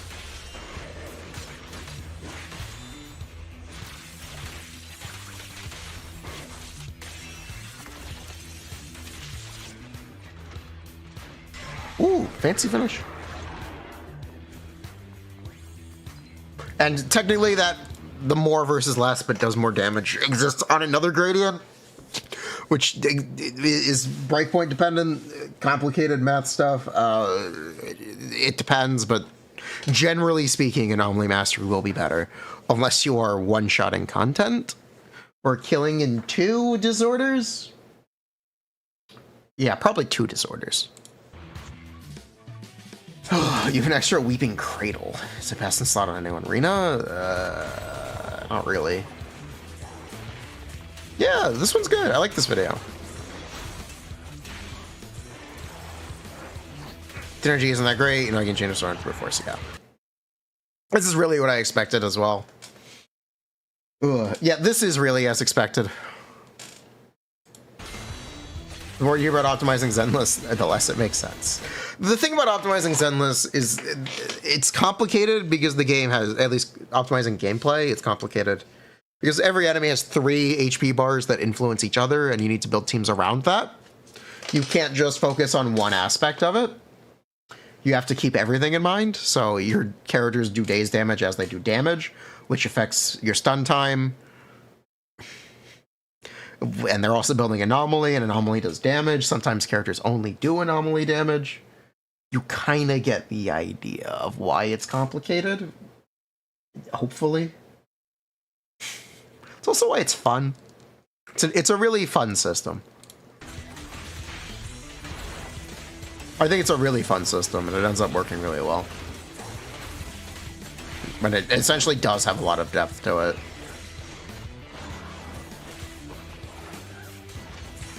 Are you excited for the tower mode? Yeah. People try to...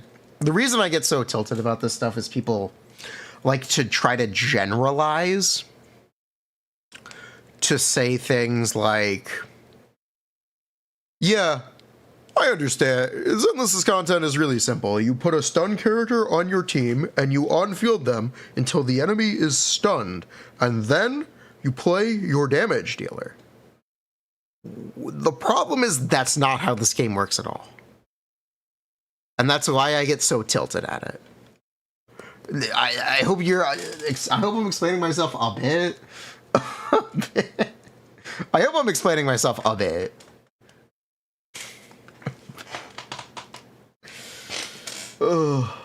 Most people do. Yeah, I know. That's why I'm like, I'm trying to prod people to think about this stuff a bit more, because the game has a lot of depth if you just interact with it and think about this stuff.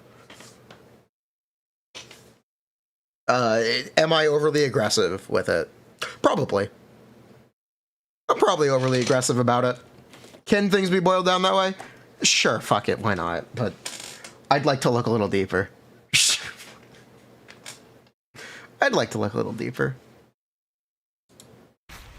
The game can have a lot of depth to it if you look for it, which is probably the biggest compliment you can have for the game, as for the game design space as a whole. Where you heard of the Dunning-Kruger curve? I believe that's what it's called.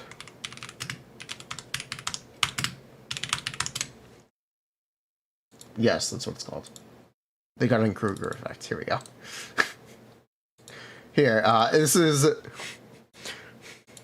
If you've ever been in a difficult college course, I think you would understand this. Where you have this moment where you're like, oh my god, I've got it. I am a god at this. When is the exam? And then you learn a little more, and it's like, oh, we're fucked. Or you just bomb the exam. You just... And I'm like, what? I thought I knew all this. What? I thought I knew. Putting your grounds every waking moment. This is your entire life. Yes. This is life. But yeah, you could say, like, this is the, I figured it out. You just play your stun until the enemy is stunned, and then you do damage. You could say, like, that's exactly what this is. You could say that's it. It's not aggressive. It's passionate. Oh, thank you.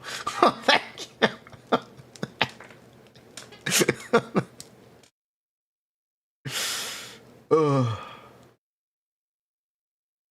Peak of Clueless, Valley of Despair.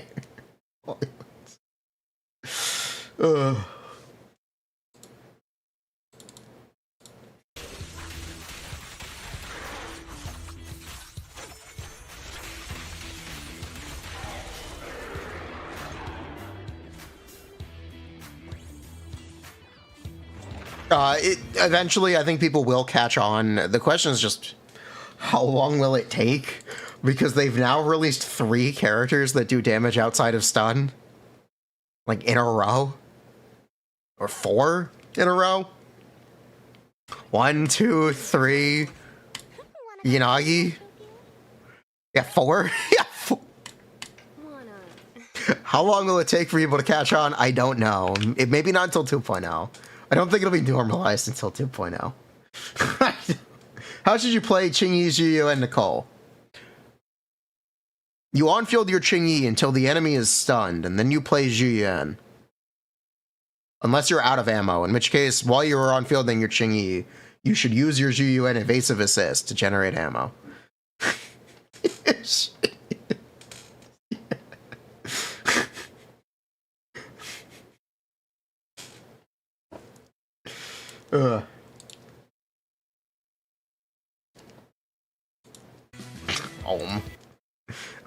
Technically, once the enemy is stunned, you should use your entire GN magazine.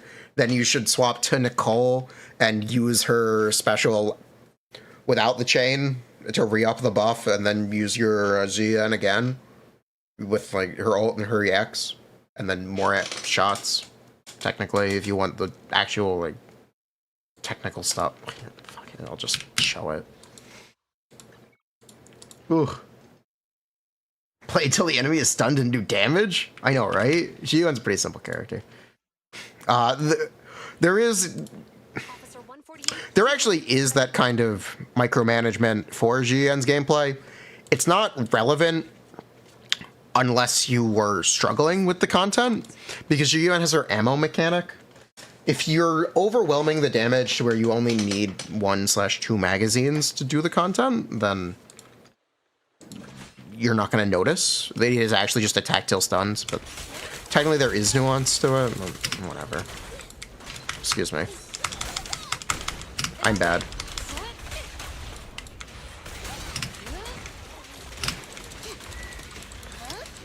Oh, wait, attack till stun.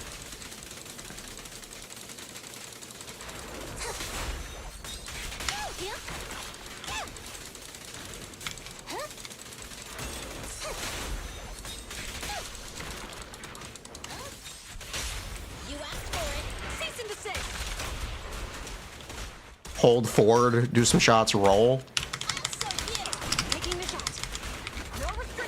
EX ult. Unload again. That's how you play GN. But yeah, technically, if you started with an empty magazine, things would be different, because you'd have to generate the ammo. She generates 3 shots on chain attack, 1 on quick assist, and a couple during her normal string, up to a maximum, I think, of 3 across her entire normal string. So if you needed to generate shots on GN, things are more interesting.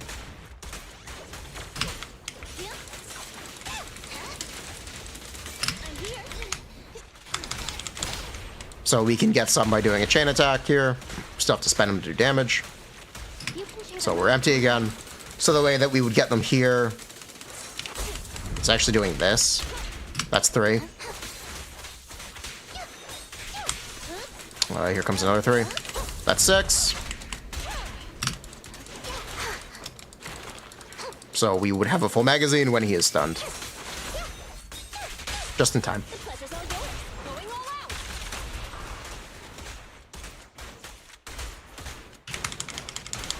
An opening.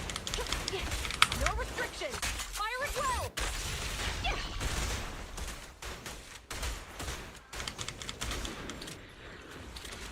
So that's the technical optimal way to play GN is with the evasive assists, because you do need to generate the ammo, but if you're killing things without needing to do that, then it doesn't matter, and it actually is as simple as you just go until the enemy is stunned.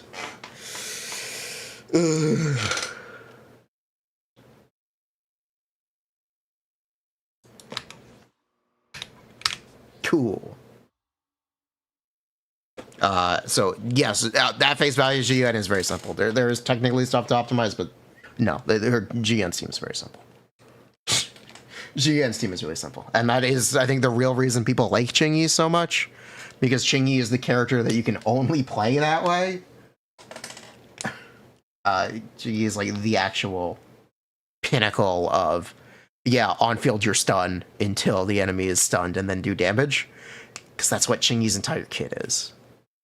And that is also why people like Qingyi so much, because that's how they play. Back to the Ford F-150.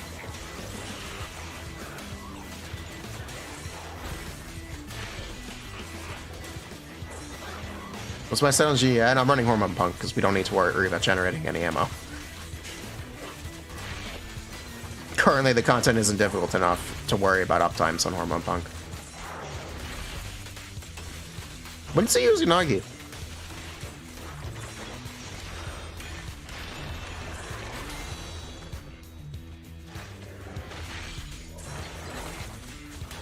I think I can count the assaults on one hand. Oh, there she is. Oh, alright, the disorders in one hand. There she is. What set will I use on her? Thunder Metal?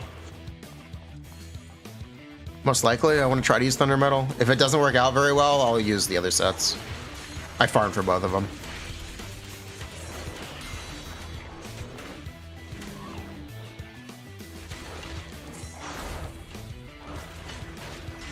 You want to play this one?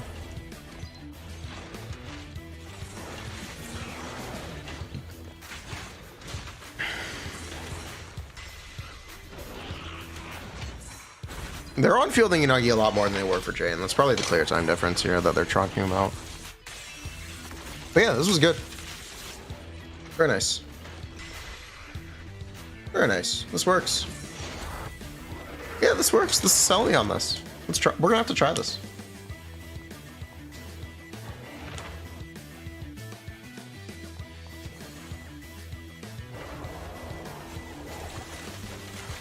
What is this Shiyu? This is the current content we actually already have. This is Ambush Node, isn't it? Yeah, this is Ambush Node. Like, you know, you can fit in teams. Wait, why is Grace here? No, Grace, Yanagi, Rina are my favorite characters. I'm biased, but I won't be too harsh when I'm evaluating this. Okay. My opinion. Grace isn't doing anything.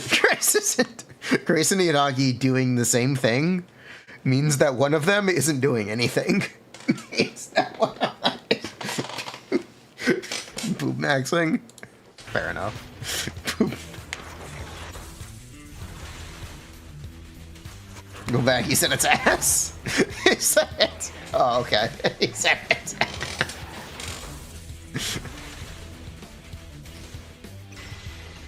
Starlight Engine. I don't have a leveled Starlight Engine. If you care, my GN is 37 substats on Hormone Punk. Waiting further instructions. Huh? Is something the I have like 15 attack percent subs.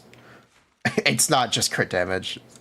Remember I was saying attack percent is higher value than crit damage for GN? I meant it. I actually meant it. You want your GN pieces to look like this. You want your this is a good GN piece. Ooh.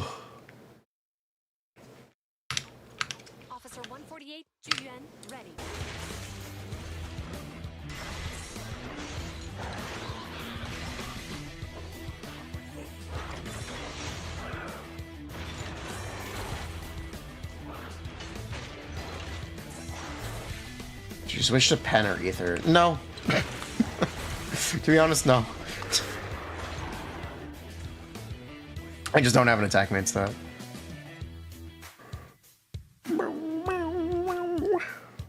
Oh, they got times there. Cool. Really? Bernice, Lucy, Caesar being similar. I guess he's just killing before stun. Nice. Yeah, good stuff.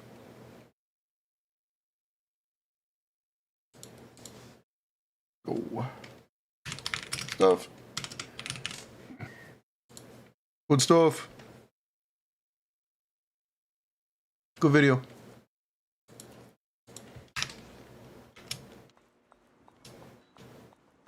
Incendiary regen not valuable for Yanagi. You not allowed her polarity disorder more frequently. It can.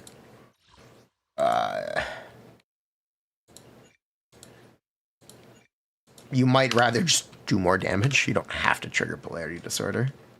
10 out of 10 wood for F-150 again.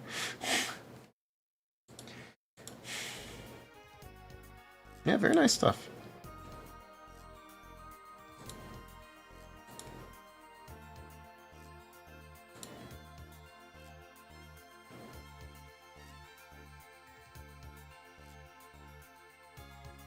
I'm gonna play Mono Yanagi. What you trying to slide in? I wouldn't complicate. Sure, why not? But don't overcomplicate it. Look at this. This is the video we just watched. Yeah, this is the video we just watched. Oh. 4-piece hormone, 2-piece chaotic, best in slot relic combo for shit. Sure. It depends on a lot of stuff.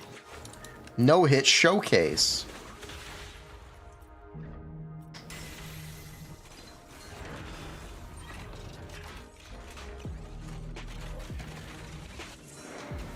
This is the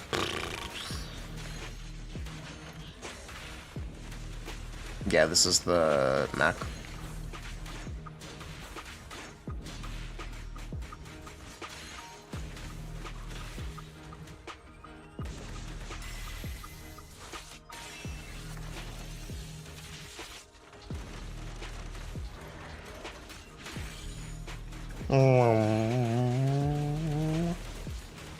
Was that fire resistance? Yes, fire resistance.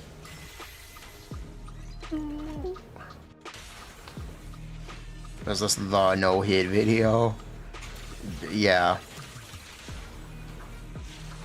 Set up disorder posture hyper. Yeah, that's correct. That is actually correct. That's the right way to do it.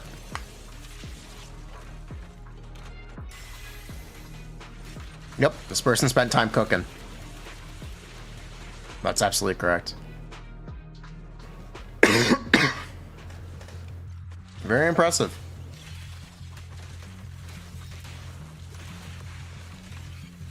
I will ask again, why? Whatever. I did whatever.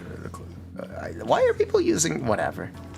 The spin. It doesn't matter. But yeah, they're setting up the next shock, which is good, or not at all. Nope. Oh, never gonna bother. Okay. They kind of are. It's actually interesting.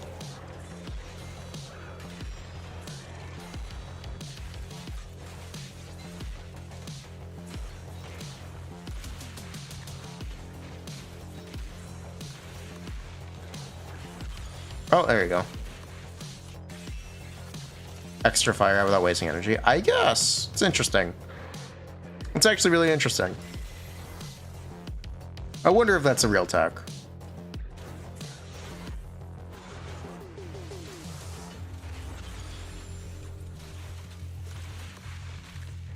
Yeah, I wonder.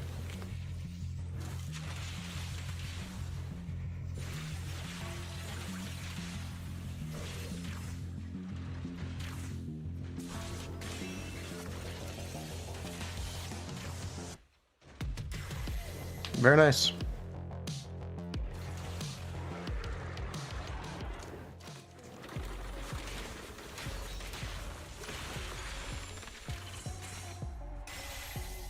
Definitely useful for this first wave.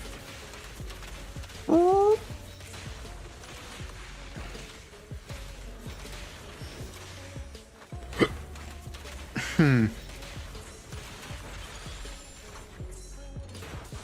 have to mess with it. With you know what? If it's actually a tech to save energy on Bernice, we'll have to try it with Yanagi. It could be useful. I'm willing to try it. I don't see why not.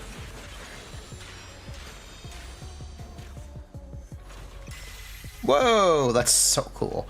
Her defensive assist is so cool. Her assist follow-up is so cool. Thanks, Adblock.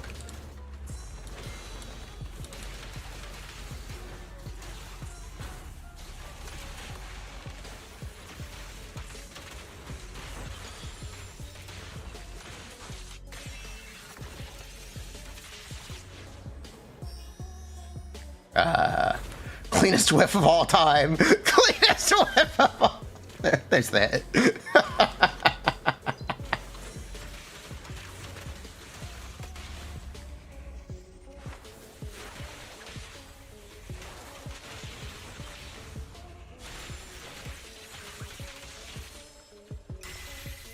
Yeah, they have the sort of set up. Yeah, I'm excited to try this. They're doing good management on Furina, by the way. Sort of. I think Rina's a scuffed character, but whatever. Very nice. Let's see the gear. Whoa, that was the 4-star engine. Whoa. Whoa. Nice. Free-to-play weapon? Yeah, whoa.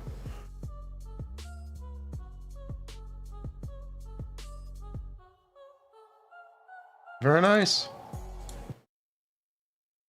Whoa.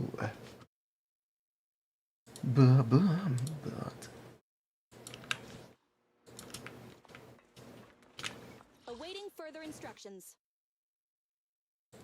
Yeah, very nice.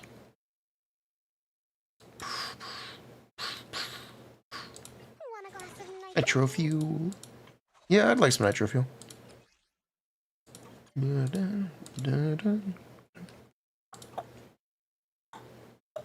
Yeah, very nice. Yeah, but I am pretty excited to see how this goes on Tuesday. Yeah, next week. I'm excited for this. Do I know how a scoring system works? Yeah, it's decibel generation. She'll use Bernice's set. Not quite. We have options. We have options here. We'll see what we like. I want to try a bunch of different sets.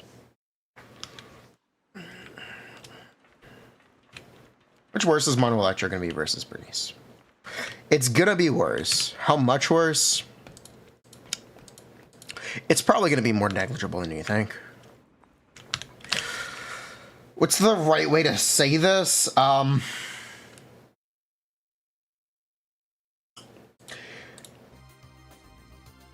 was talking about this earlier at the start of the stream. Yanagi got nerfed. And it makes me respect the devs a lot more. Because she's still the best DPS in the game, or debatably. We'll see when we play her. She still might be. I keep giving this disclaimer. I don't want to jump the gun on it. We'll see.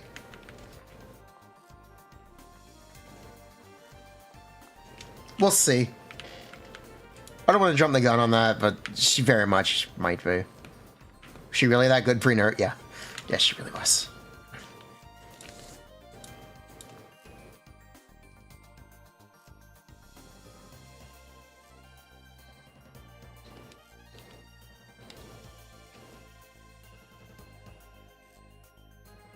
Does it matter?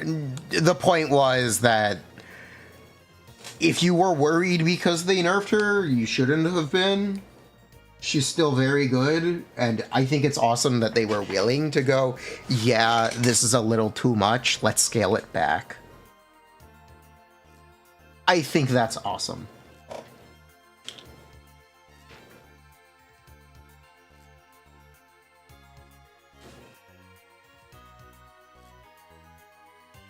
So Sig plus 25%. For disorder damage, yes. Not all of her damage is disorder damage. It gets a little complicated because disorder depends on like when the disorder is triggered. If you want to generalize it to say that, you could attempt to, because it also gives build-up rate, which is not a stat that you can really easily get on her normally. Complicated stuff.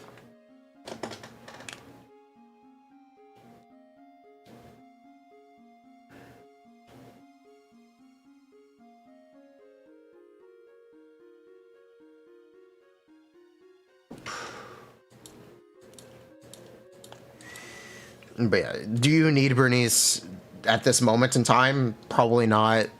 And there probably will be other off-field anomaly characters in the future. If you have to skip Bernice to get Yanagi because you want Yanagi, don't feel bad about it. It's okay. There will be more opportunities. That's what I'm trying to say. If you want to get Bernice instead, then I think that's not a bad decision either. Damn it. This is why we can't have nice things. I don't think that's a bad decision either if you want to get Bernice instead of Yanagi. The joy that this delicious composition brings. Really just get whatever character you want.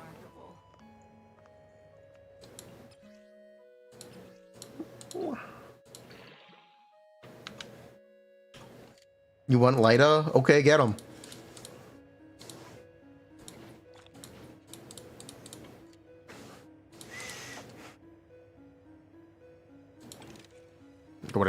What would I think about Harumasa if he's an off-field attack character?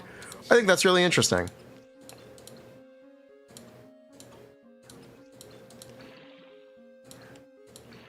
Hold up. 1 second. Okay.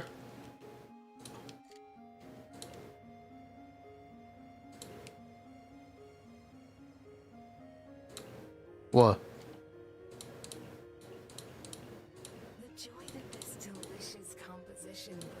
See an upgrade? No, I need the crit rate. It's truly remarkable. Maybe though. Maybe. I'll give it a solid maybe. Stun characters seem hard to create innovative kits for. Did I finish New Time? No, I didn't finish. I need to. I really do need to. You know what? I see AP.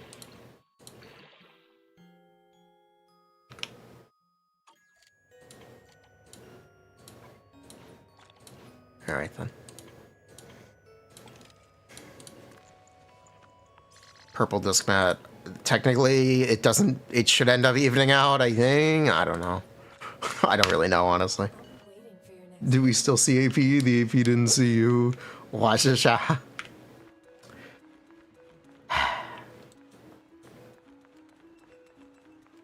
Boom. We need Zenless Inca. There is one. It's a little scuffed because it's just symbols. There technically is one. It's a little hard to read though. It's on Hoyo Lab. I want an actual Inca. I need to bug Algo.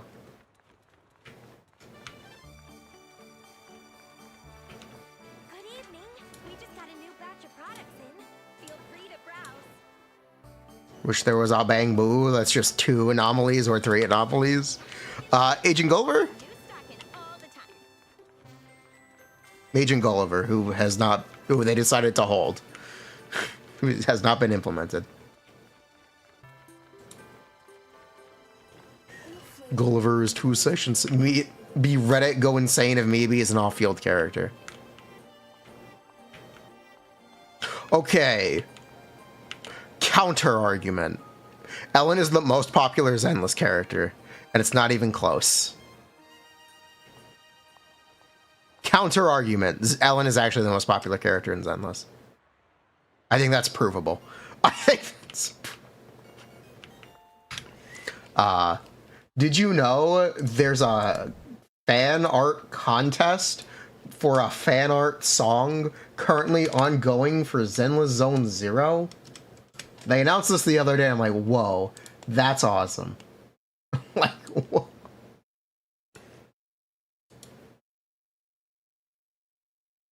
Yeah.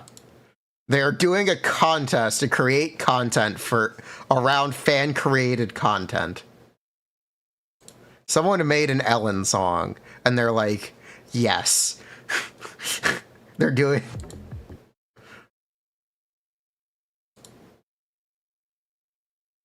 most popular because everyone downloaded the game, pulled her, and played something else. Fair, but Ellen is technically the most popular character.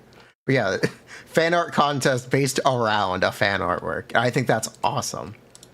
But if the song is just good, that's up to you to judge.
I think it's cool. But yeah, you get the idea. Someone made a fan song and they're doing I think it's awesome that they're specifically supporting it. Specifically the fact that they're doing a fan art contest around a fan art creation. I think that's awesome. Feel free to not like the song. I think it is awesome.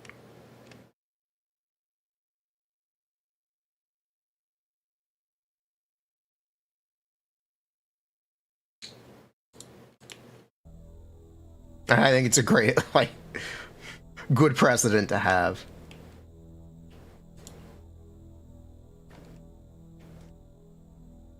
I also miss Ellen.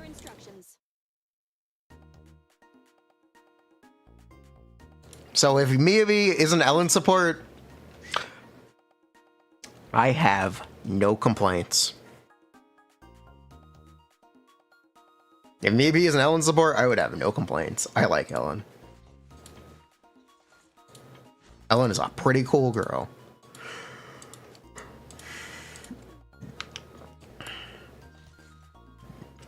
Touch my tail? No.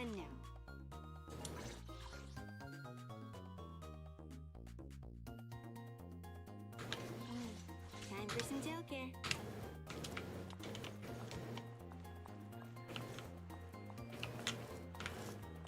Crit days. Yeah, it's be interesting.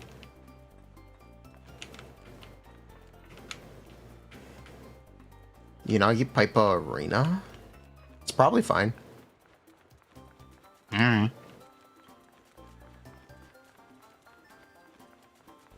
How much support will Ellen get? Is Ellen in this game Jingyan? Or Xiao? Maybe. Stocking today. Come check it before you leave. Why not try your luck again? It could lead to some fantastic surprises. You never know.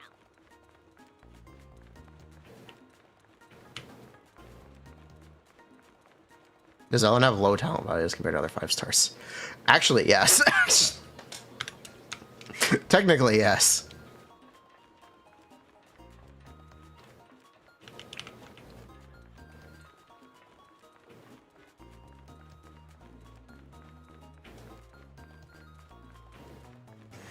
Harumasa assists gameplay animation.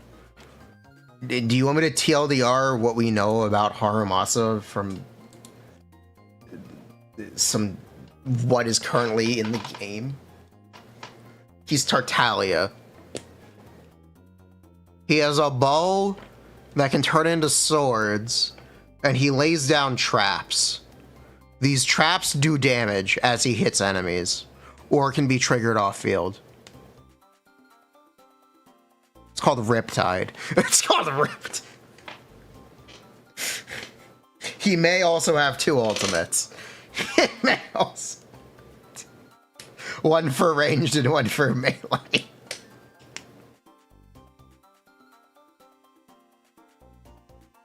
He's electric.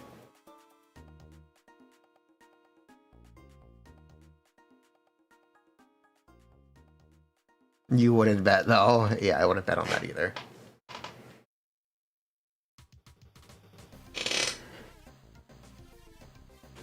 We got Delusion, Tartaglia, and Zenless. What are we playing? We just did reacting for the last hour. That's what we think we currently know about Harumasa. You're welcome. Hi. Since you're here, did you get what you were looking for?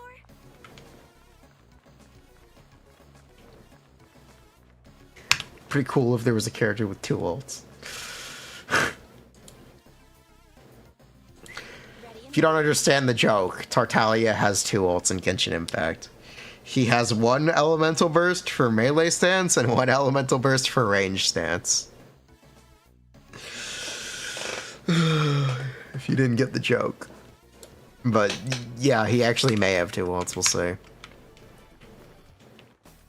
He's the only character with 2 ults in Genshin. Yes, he is. That's correct.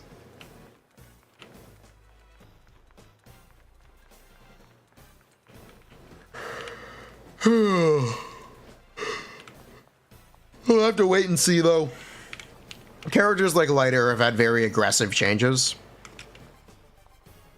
I would not expect Harumasa to be the same character.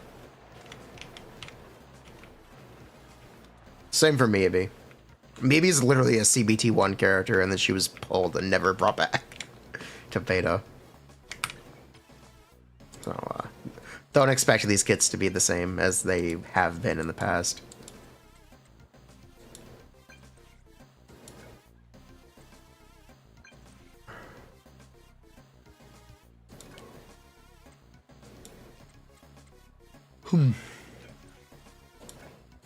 You know her menu animation is the same? How do you know? If you have a way to actually know, please contact me off stream.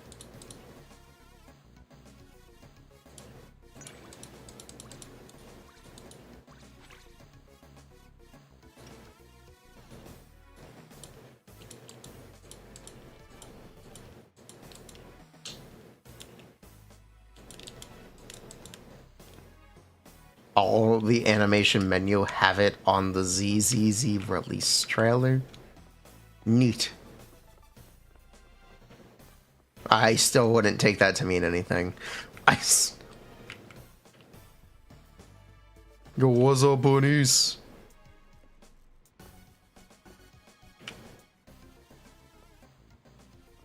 He has an animation. Yeah, the animation is the same, but the context where it's different. Bernice is so dorky. Is she dorky? I don't know if I would describe this as dorky. It's certainly weird, but I don't think dorky is the right way to describe it. She's a very goofy character, though.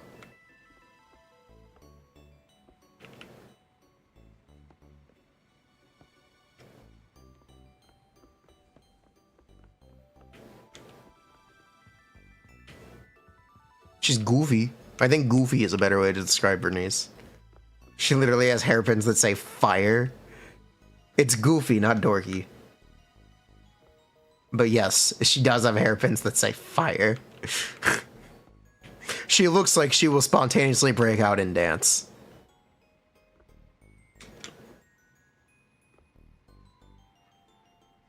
You think dorky, you think big glasses awkward? Yeah, Bernice is wearing a full leather outfit with a crop top. With a Not even a tube top. I don't know if I'd call that dorky. It's definitely goofy. She's lit, you can't deny.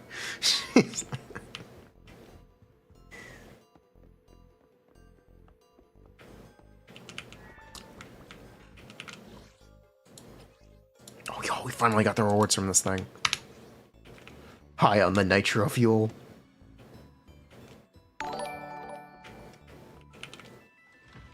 Keep up busy content, brother. Let's go! Thank you so much. I'm glad you're enjoying the stream.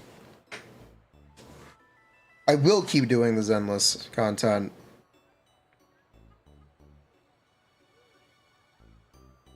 I just got an email about a Raid Shadow Legends offer.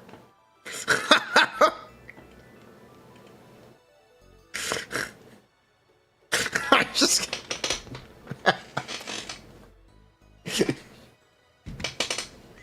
When am I gonna get Raycons? When am I gonna get... Card book. When are we gonna get Raycons? I'd like free earphones.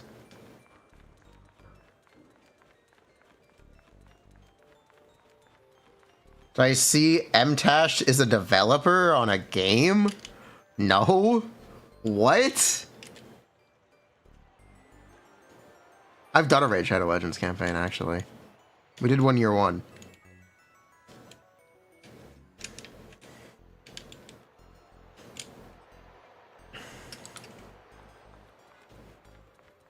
MTash is making a game? Not developer, more like advisor?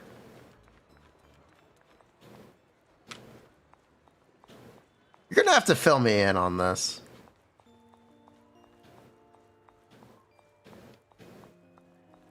He's an investor? He owns shares? Can you show me the... Can you show me?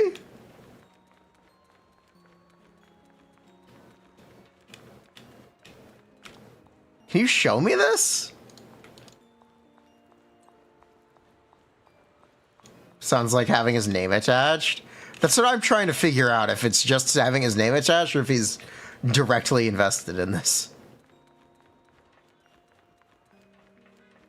Just go to MTash's YouTube channel.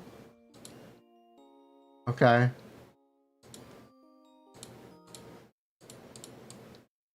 Hey everyone, MTash here, and I've got some really exciting news. For the last year or so, I've been working with Fateless on a video game. I've been helping them with the game dev and idea side of things, and some QA stuff as well. I've been working with them to hopefully build a game that can compete with... Okay, it's a sponsorship. He's doing QA. Okay. With Raid Shadow Legends and beat it. You're going to see in this video some graphics that honestly look incredible in my opinion, and I also have a little bit of footage of a little demo. Okay, he's a QA tester. It's a sponsorship. Okay. It's a sponsorship, right? It's going to be playable at Gamescom. If you want to sign up for the beta for our game, you can click the link down below and you get signed up right now. We're getting closer than you might Is he think. credited as a producer? What is this? No, don't bother with this. About. Meet the team. You know what? I'd like to meet the team. Alright, where's MTash? Oh my god, there he is. He's the community manager. Oh my god, there he is. There he is.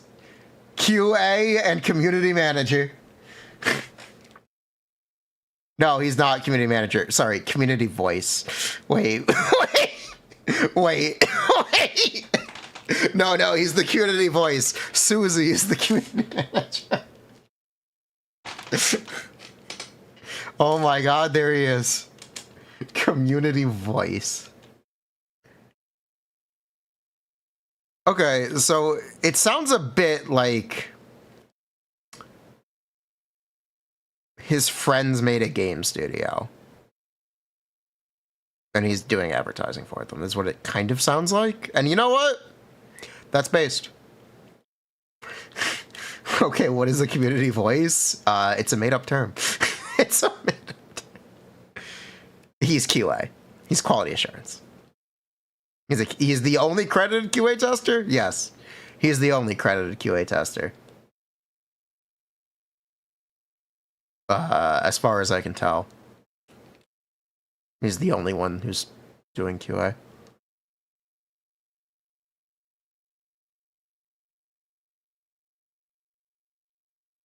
He's a free advert. I don't know if that... No, this is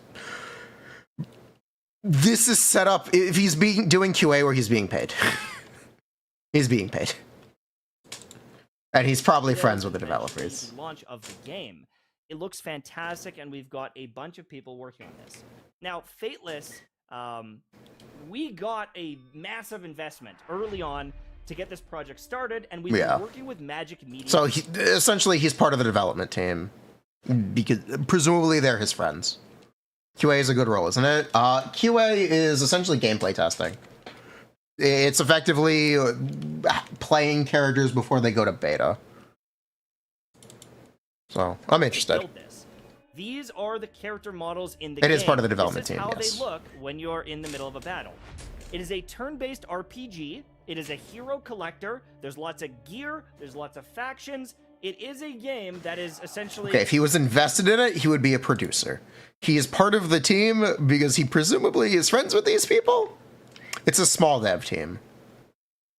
This is a very small team. I would be shocked to find out these people don't all know each other IRL. He is a developer. He's not a producer. Raid Shadow Legends, if you want to call it that. However, we're focusing on a lot of knowledge from Raid Shadow Legends creators and creators like myself that have played other gacha games to mitigate frustration points and hopefully provide a game where you can have really, really cool characters with really cool attacks, you know, meaningful clans, cool There should PvP. probably be additional information in the description, We're gonna whatever. have some, you know, standardized PvP where your gear doesn't matter and your luck and your, wallet doesn't matter. We've got a lot of things coming. I think that's awesome. This is our game, Godforge. Okay, so I'm going to just jump over to the website, but before I do that, I'm just going to show you a quick little animation. This is what the game will look like. And this is the bare bones pre-alpha. It's Star Rail? Demo kit, okay? This is not a final product, and I think it already looks pretty darn good. It's Star It's Rail. gonna be a bit of an over-the-shoulder look. Let me just kind of hide myself here. I'll just hide myself so you can see this better. It's going to be kind of an over-shoulder look. This is not finalized UI, but the characters that are in this game, they're going to be myths and legends from the worlds. So you're going to have people like Hercules. You're going to have people like Zeus, or gods like Zeus, I should say. Anubis. There's going to be multiple different factions, and this is just an example of what an attack might look like. Okay. That's just one basic attack here. So I'm also going to leak some of the models that are in the game. This is King Arthur. This is one of the ones that was in the trailer from before. We've got one of our Spartans. And this guy was right at the beginning, but I actually have some animations that I can show you. They're not finished, but I can give you an idea of what this will look like. So we've got this like jumping, slashing, wind attack. And we've also got one where he sends out a projectile, like a little X and slashes behind it. It looks pretty darn cool. Again, we need to touch these things up. Oh, and then there's this one where you kind of dash around and slash. So this is just one character. So Have you guys seen the new... Have you guys seen that, hold on.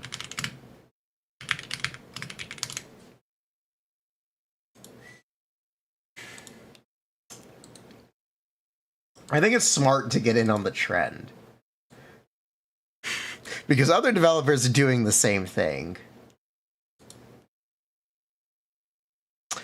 Star Rail has influenced the next generation of gacha games. They're all Star Rail clones now. So I think it's very smart to get in on it now, before the other games can get to market.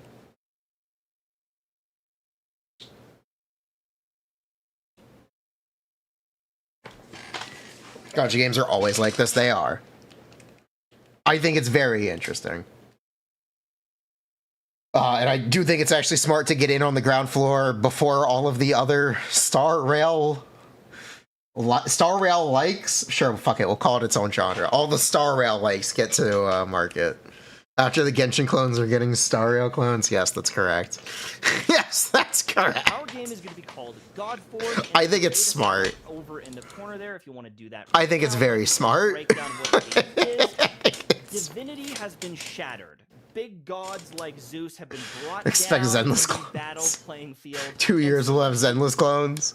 Can we get Astroweave Haven clones?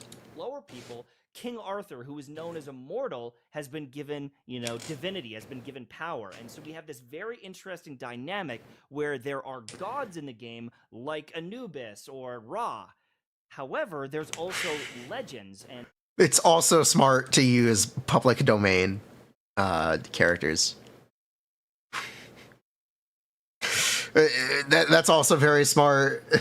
Games have done it forever. They don't have to bother trying to create anything if it's all public domain. This game can have Sherlock Holmes in it. Technically, they can make Steamboat Willie a playable character. Honestly, they should. Honestly, they should get Steamboat Willie in this game.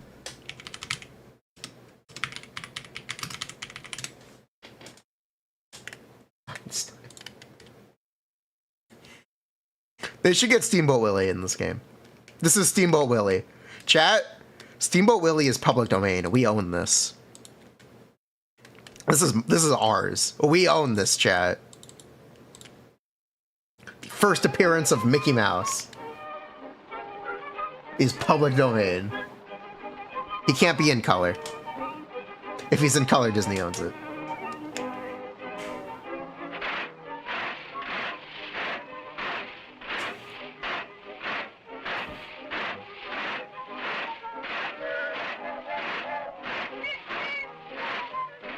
Add Steamboat Willie to Fate.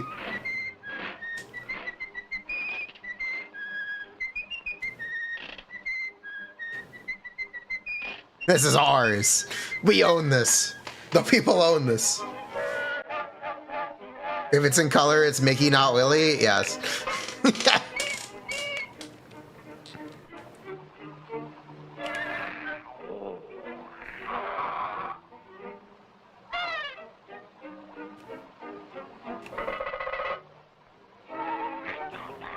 Winnie the Pooh is also public domain, but he can't wear a red shirt. If he wears a red shirt, Disney owns it. In a very similar way. The real drawings. This is the real drawings. They didn't make them in color because it was going to be anime. There was no way to view it in color. This is what it looked like. These are all hand-drawn cells.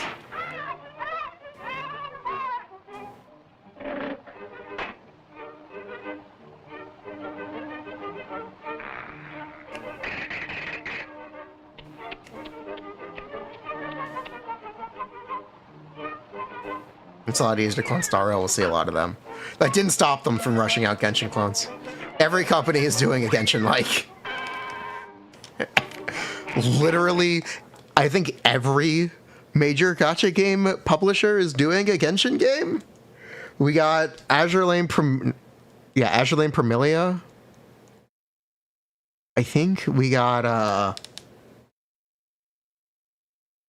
something Zero. I forget the game. Fuck, I forget them all. Arknight's Enfield, there we go. Arknight's Enfield. Wawa. Yes, Enfield, not Zero. All of the major companies are trying to do Genshin likes, and we will probably see more of them. But yeah, at the same time, they're also all going to be doing Star Rail likes in the future. Look forward to, what's the Kuro Games project?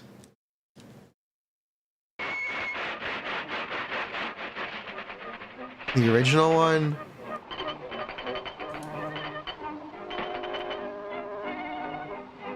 Something black? Why is that Bob? TGR, yeah, okay. Look forward to Punishing Gray Train.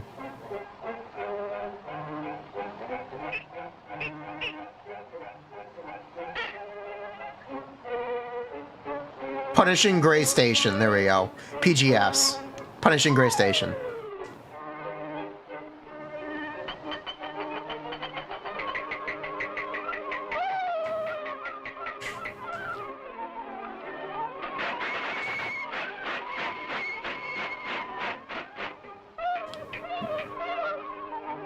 What is this? This is the first appearance of Mickey Mouse. We own this. Steamboat Willie.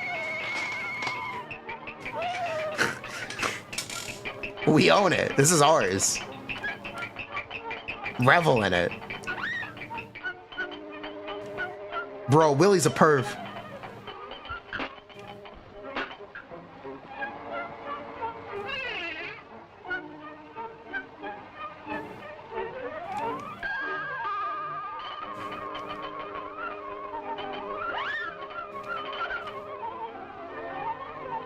As the anchor is.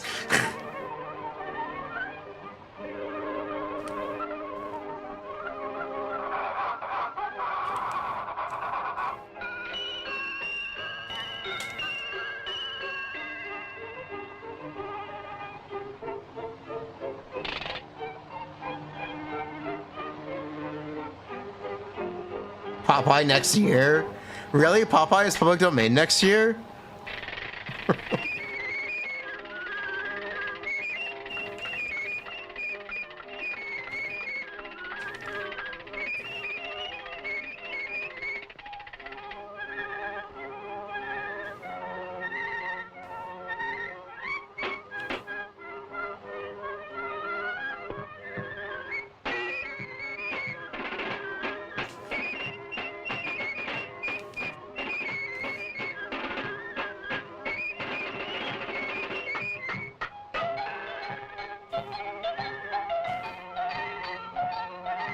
Chat, this is 100 years old.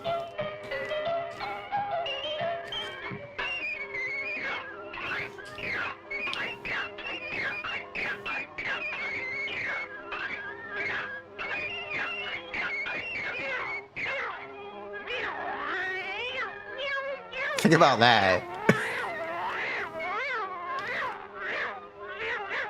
Yo, it's Alinity. Yo, it's Alinity.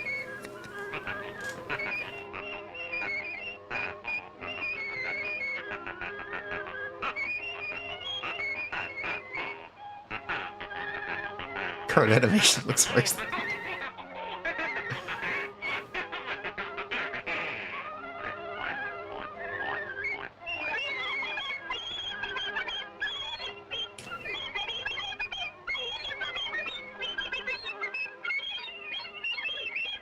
Every frame is hand drawn. Yup.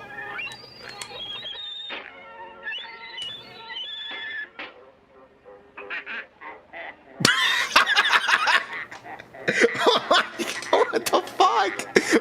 That's fucked up. What the fuck?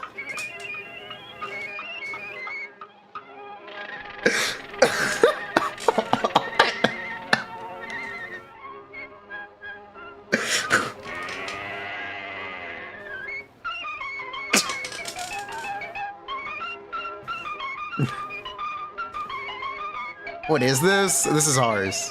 We own this. This is Steamboat Willie. It is public domain. I am allowed to show this on screen.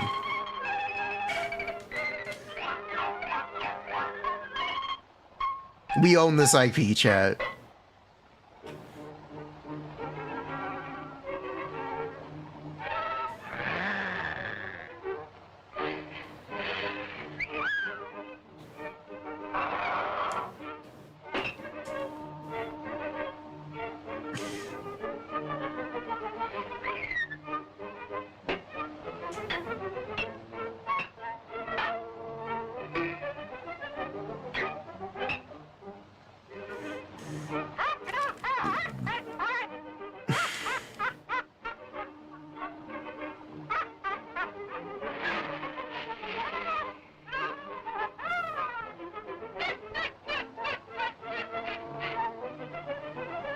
The end.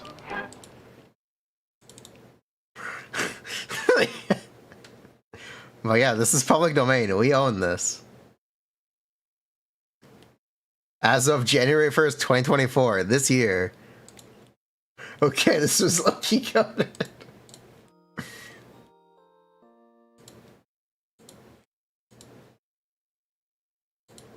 Anyway, we were talking about his, folklore people that are in the game as well. we were talking about a game that MTash's friends made. That have been brought up and given more power. They are now essentially gods of their own. We've got Odin, who's a Yeah, that's why we were talking about public domain. Yeah. MTash put Steamboat Willie, Winnie the Pooh, and Sherlock Holmes in this game. You won't. No balls. No balls. Please do it. No balls. Norse gods and stuff, but we also have Spartans who are now You are within your legal powerful right. than they may have been depicted in the past. And so we've got a lot of these different characters in the game that I think are going to be both recognizable, but also we can bring in new ones and even do collaborations in the future. This is a game where you're going to collect multiple different units and they're going to have different powers and abilities. But one of the ideas we've floated around is there's also going to be kind of ultimate weapons that you can find in these hidden reliquaries and things like that and craft them to bring power. So I've had my hand in pretty much everything from clan boss design to PvP to monetization. And as someone... How do you put PvP in a star rail? I guess you can just give your characters HP. And it... for target AoE situation, I guess. Who's a gamer who, I don't love a lot of the systems in gacha games. I've been very vocal trying to provide a voice for the community and for people like myself that just want a good game. I've looked at Pokemon Battle Honkai and Star looked at different Rail. things, and I've always questioned, how can we be fair to the players? How can we reward the players for their time and effort? In a lot of these hero collector games, they do events where you can get a free legendary character. But if you fail one part of the event, you don't get anything. We wanted to look at ways What to is he talking mitigate about? these problems. Provide a shop where you can get incredible rewards to make up for... Okay, this is where my inexperience is showing. I have no idea what the fuck he's talking about. I have literally no idea what he's saying. I have no idea what he's referencing. What games have events that punish you? Non-Hoyo gachas are that bad? Really?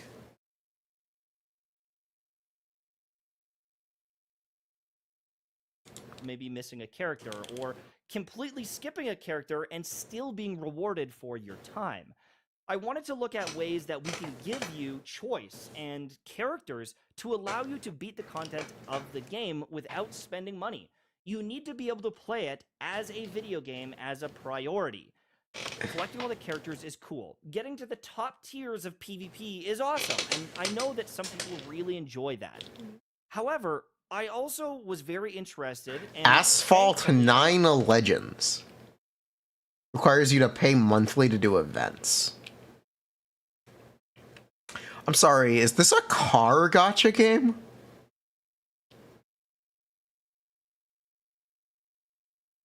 Wait, is this a game where you roll for BMWs?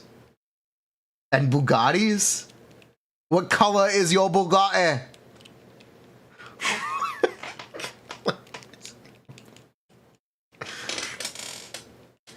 Yo, you can roll for the legendary Miata.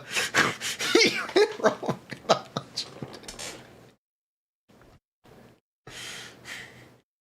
What is the Cybertruck gonna be on banner? What is this? When are they gonna put the Cybertruck on banner?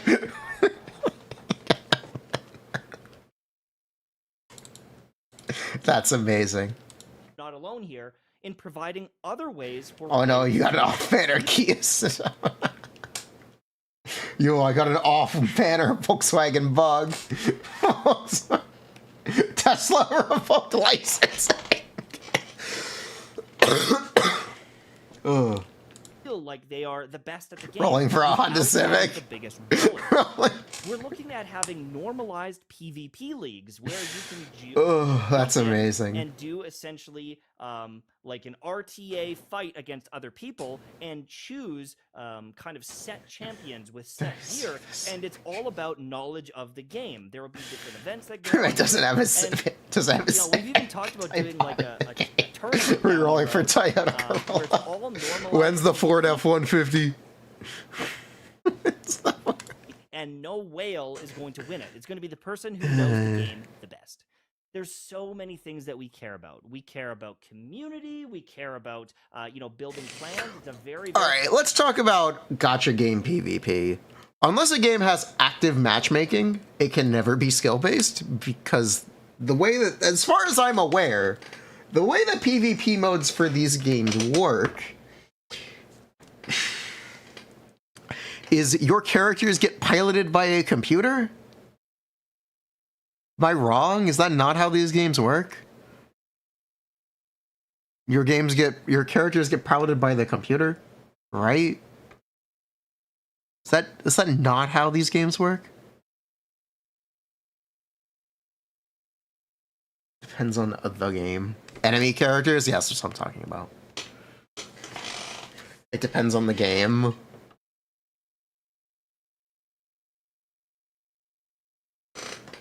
Asphalt 9 is a skill-based game. With a better car, you don't need skill.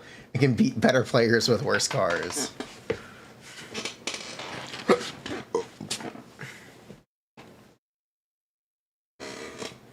very important thing, and we want you guys to So jump you lose in, every race make a free to play. plan, play the game together, and hopefully, love our game. And I think that it's going to be a really cool project. I'm very excited. Isn't Unity the engine that no one wants to use anymore because of the CEO? Was that Unity? That was Unity, right? That's taking a cut of all game sales? That's unfortunate. Yeah, that was Unity. That's unfortunate. I'm sorry, buddy. I'm sorry, buddy. Kind of, but they backed down on it. The CEO left. You think they stopped doing that? Short stream? It's been 2 hours. That is a short stream. 3 hours. And if you want to learn more, if you want to sign up for the beta, there is that link. You can sign up for the beta, and we want your feedback. Go to They the lost a Fateless shit ton. channel, Yes, they right? did. If you go to the Fateless YouTube channel, they've got That's nice. podcasts, I think they've this got is smart. community stuff. They've got tons of videos. Is he in any of the pictures? No. It's a really cool project, and I've really enjoyed being part of it. I would highly recommend that you join the Fateless Discord. You're going to need to join the Discord if you want to do the beta, because they want to, get feedback from people and be able to. But yeah, that works. Give you guys information while. I think this is neat. I think getting in on the ground floor before the Star Rail likes hit the market is really clever. I think that's really clever. I think they made the right choice. Because there will be more Star Rail likes. They're coming. They'll probably all be announced this year.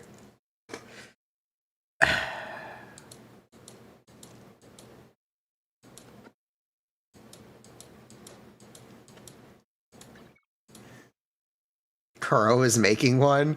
Yo, Punishing Gray Station is real? Yo, Punishing Gray Station is real. Holy shit.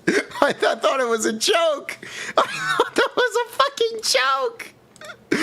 I thought that was a fucking... Are you kidding me? Are you kidding me? Wait, are they really? Madoka Star Rail is this year? Yes, the Madoka Star Rail is this year. That I know. They're launching it to tie into the movie. This won't work. Surrender your weapon.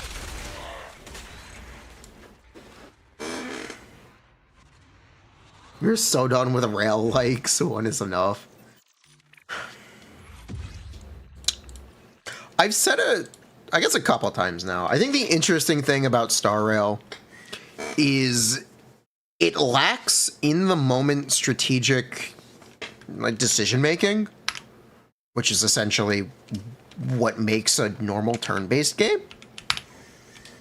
What I mean by that is essentially fights are determined before you enter combat in Star Rail. It's interesting. It's a really interesting design space. And it really works as a gacha game because of that. You are making your decisions outside of combat instead of making your decisions in combat. Because not every player will have the same tools at their disposal. I think that's really interesting. I think it's really clever to make the gacha game that way. Not unlock floor 12? Absolutely unlock floor 12.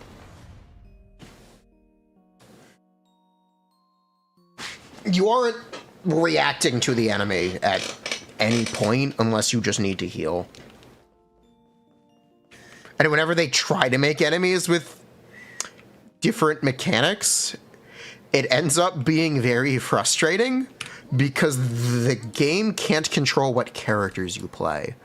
So it effectively shuts out teams. So the devs are somewhat disincentivized from making enemies that require specific interactions. Can you argue it's the same for the other two Hoyo games? No, you can't. You are actually making decisions in those games. But one, they're they're active time games. Turn-based is not the same. Categorically, Genshin is brain dead. Okay. You are constantly making decisions in Genshin that literally how you move. You get the idea.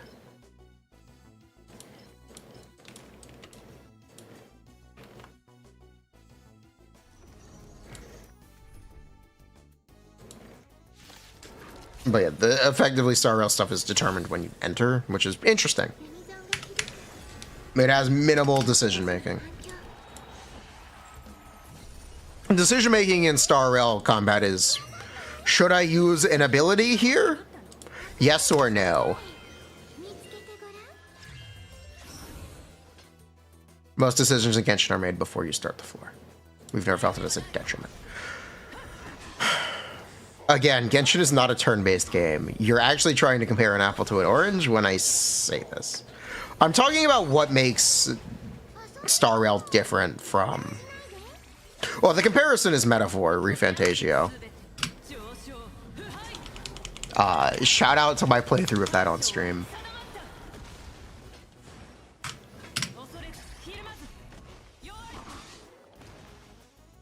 We played Metaphor Refantasio on stream. That's why this has been in my, that's why I got this in my head. Ooh, you rolled up.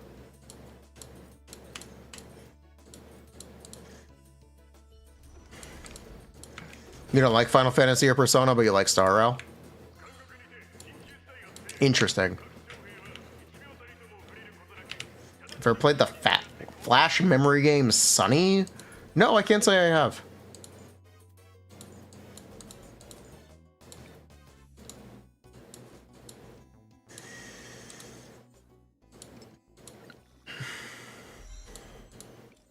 But yeah, when I say that about Star Rail, I don't think it's a bad thing inherently, but it is definitely a thing. The game's design space limits your decision making in combat.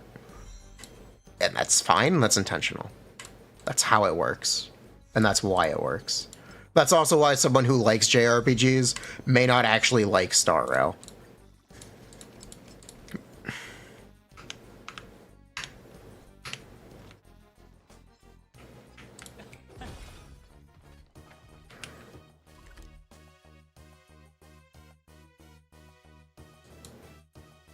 Limited amount of decision limits how many mistakes you can make.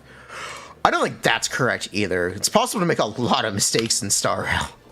I think Star Rail is the only Hoyo game where it's actually possible to brick your account and be unable to clear content.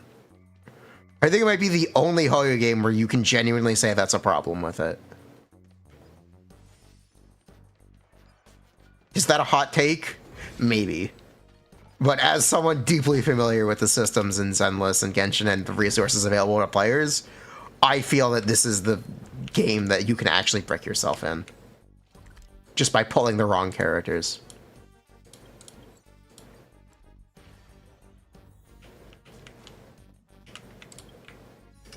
At least if you want to do mock. Like right now, if you start the game and you pull Dill, you're bricking yourself. He's not going to clear all the content in a respectable period of time. That's the example. That's the example. I'm sorry, 1.x character. Well, if someone pulls Klee, you can't pull Klee anymore. Since Chronicle exists, you can never pull Klee again. Because they're never going to run another Chronicle. Genshin has actually made a choice to not rerun the characters that can break you. To not rerun. Ugh.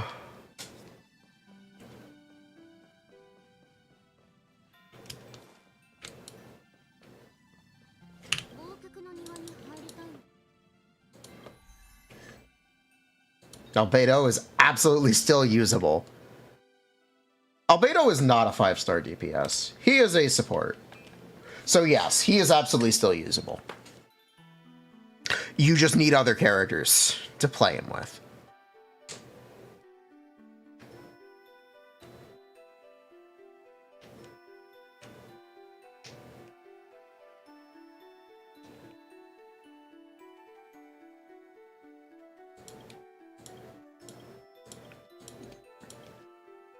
Boom. But yeah, if I tried to do Hule with my Kafka, I don't think it would go very well. Does that same argument apply to Ganyu or Xiao? Xiao, no. Ganyu, yes. Ganyu has also not been rerun for 500 days? Coming up on 2 years for Ganyu and Shenhe since their last appearance on Banner. They are not characters that you were able to roll for. They are not characters that you are able. They know what... I'm sorry. I think Hoyo knows what they're doing. I think the Genshin devs, or Genshin team, actually knows what they're doing in terms of preventing people from rolling for characters.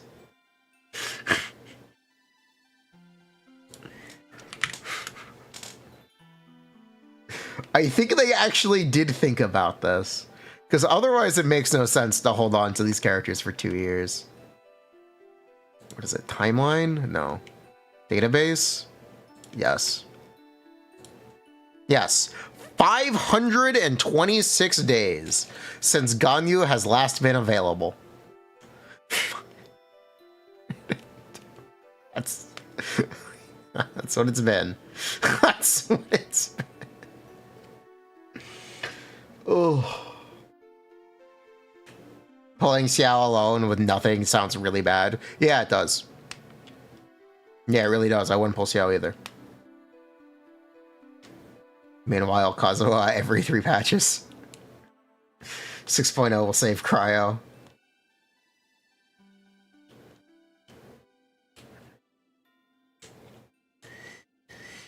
But yeah, they know what they're doing. They're smart about this. They're smart about this. I think they know what they're doing. And I don't think they'll rerun Ganyu until Mahuika presumably makes her much better. That's what I think they're doing. Same with Tartaglia and Shenhe and Risley. That's what I think the intention is.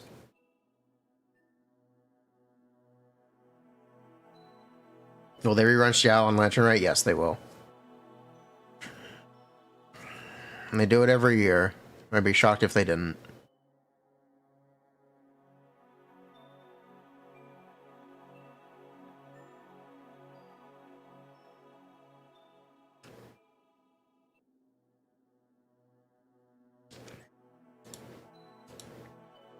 But yeah, that's what I mean when I say decision making is essentially done out of combat.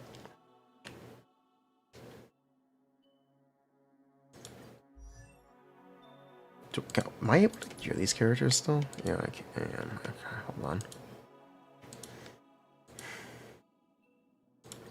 You want to get depressed? Let's get depressed.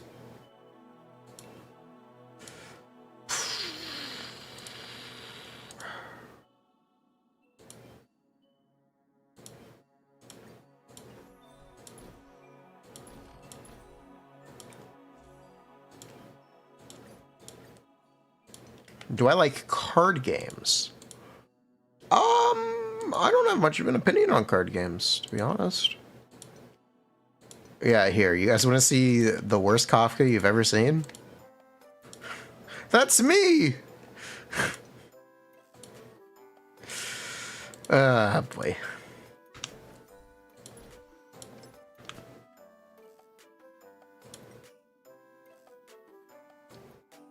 Feels bad, man. I just kind of stopped farming for them. Oof.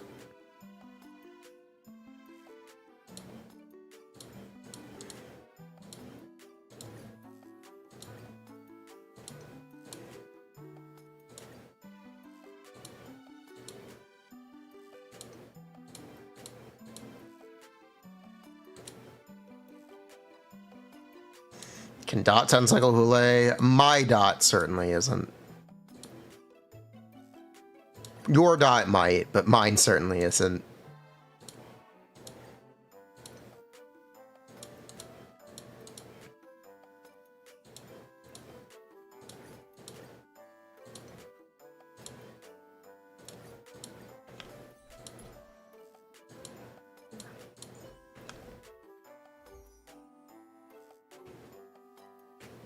Can I give them Robin? We might be able to if I give them Robin.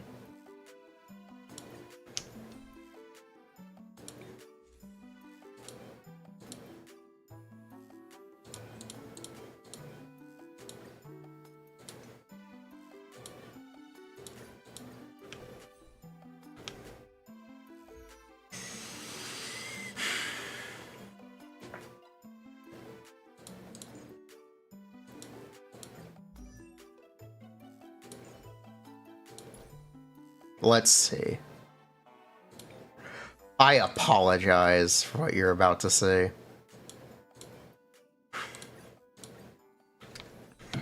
I apologize for what you're about to say.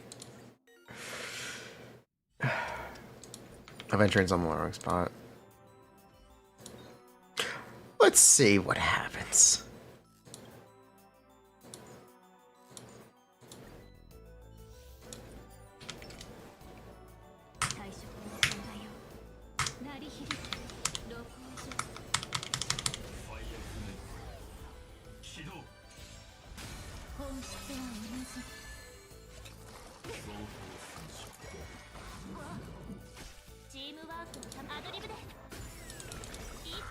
Behold, the worst Dot team you've ever seen.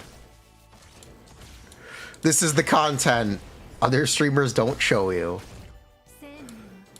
This is a little bit of my fault, but it's fine. She could apologize for not using a whaled out team. It's more that the relics are just bad. They're really not defensible, they're just bad.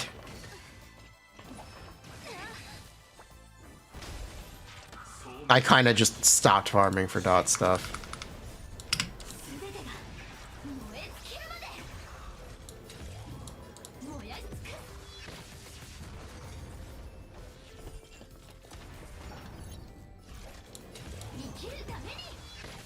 Quickly do this. I try the new Pokemon game on the phone. Pokemon TCG Pocket. No, that's okay. I like having money. No, that's... I spend my money on other stupid garbage. Boom. Chat, check this out. It's Prowler Miles Morales from the end of the Spider-Verse sequel.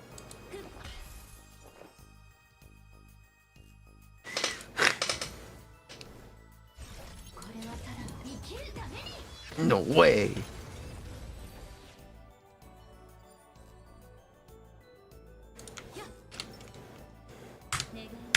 I spend enough money as it is. I think that needs to be good. It's very good.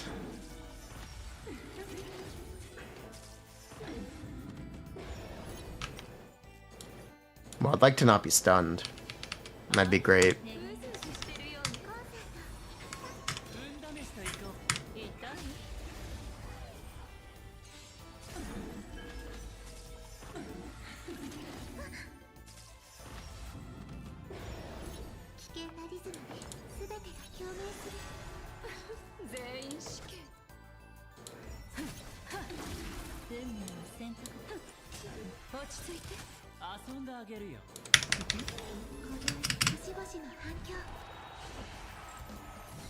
Alright, I believe.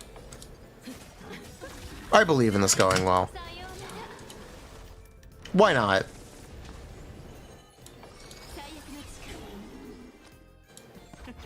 Who's to say this can't go well? Did she really just get stunned? Did she really just get stunned? Are you kidding me? Well, that's really unfortunate. You know what? We're just gonna deal with it. It's probably fine. Monkey is resisting everything, by the way.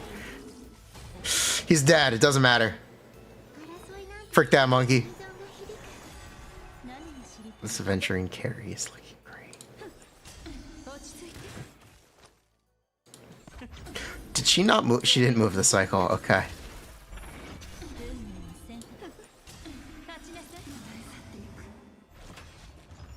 I don't know if that's a success or a failure, but they didn't move that cycle.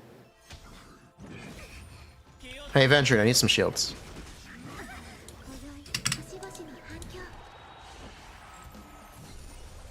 Ramen showcase.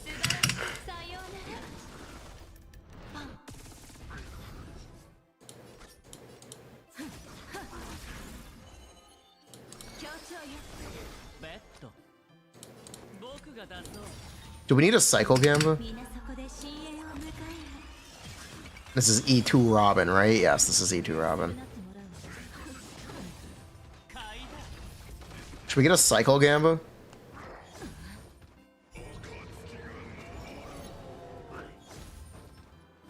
It's E2 Robin with the worst relics you've ever seen, so it doesn't really matter.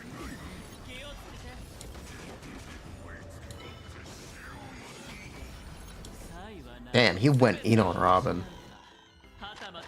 You predict a... Honestly?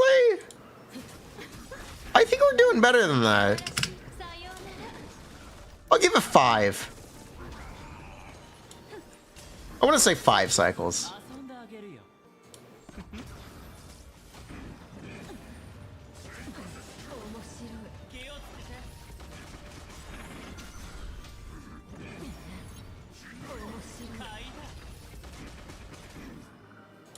Man, you really don't get to detonate dots on this guy. This is not a dot-friendly boss.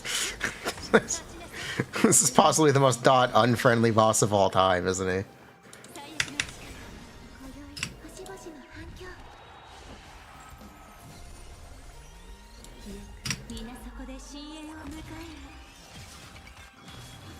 Not enough effect hit rate. Thanks.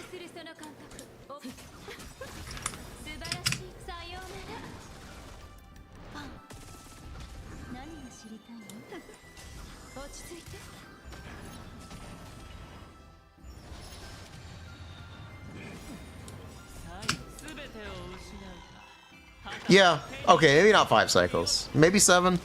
It's not going to be 10. I don't think it'll be 10. I feel good that it's not going to be 10 cycles. I do feel better about that. Vitalizar Aventurine 0.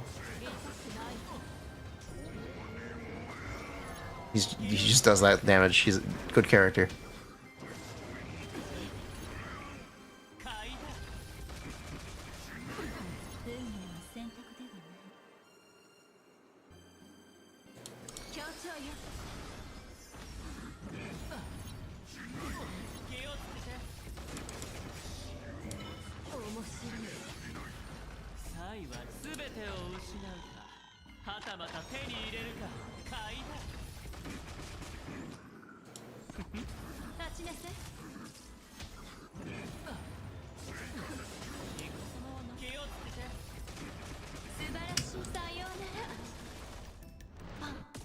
Actually, proc Q without C4. Not really.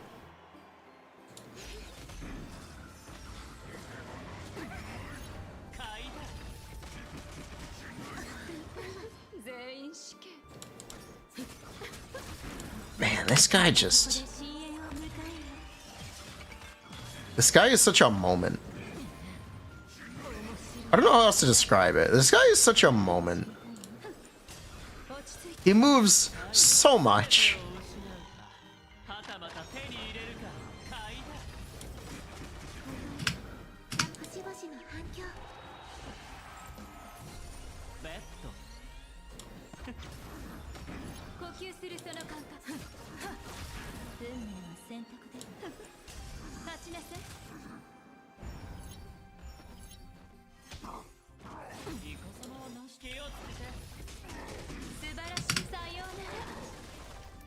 Is this viewer rock? No, this is my account.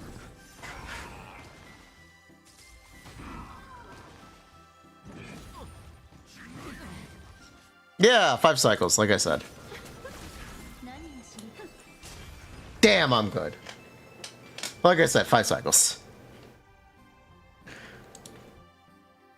Pog.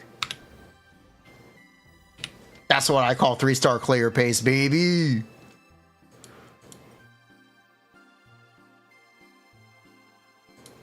What is my aventurine build? This is my aventurine build.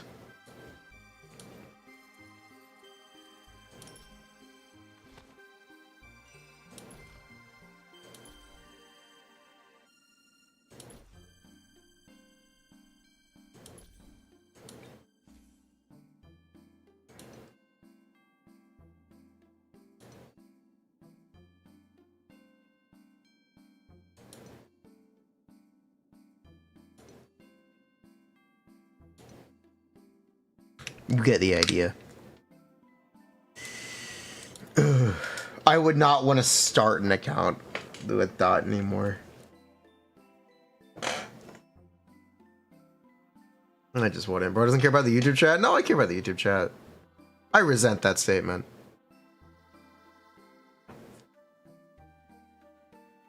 Because Yanagi's engine AP requirement count AP buffs. I don't think it matters. Build as much AP as you can. I had a rant about this earlier.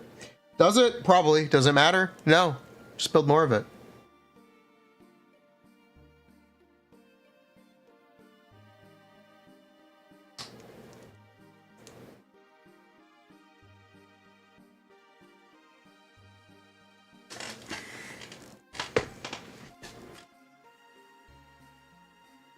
Boom.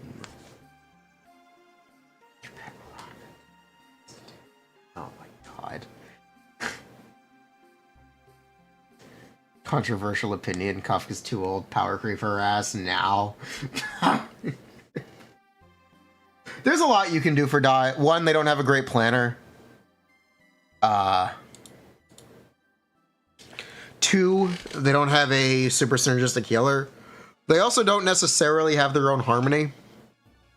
There's a lot you can do for Dot. There's a lot on the table.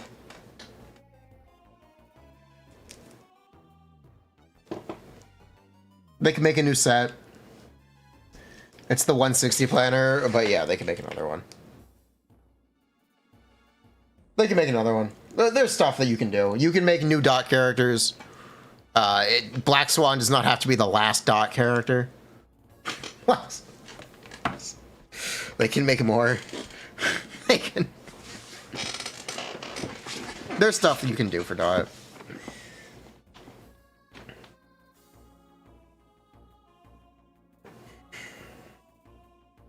It's crazy how bad relics are compared to drive discs, or even Genshin's artifacts. What? How do we get going on this tangent?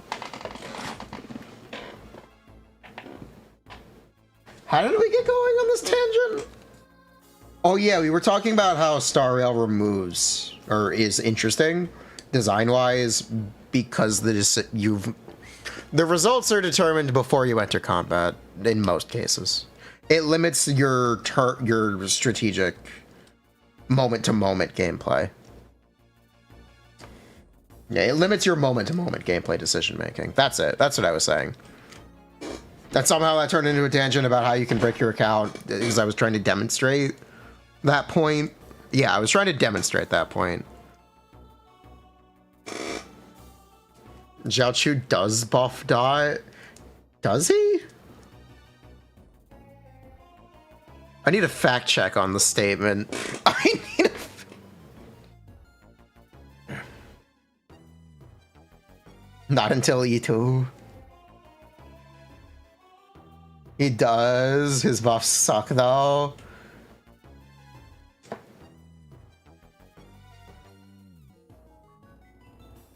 Quantum Dot Sustainer equals Akaran. He's about as good as Arome. Okay.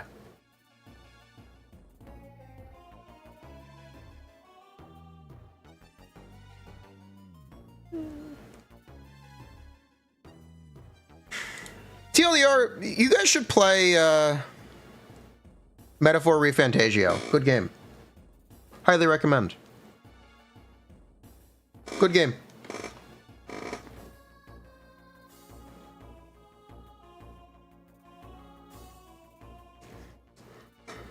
Metaphor Refantasio, very good game. I recommend it exclusively for the gameplay.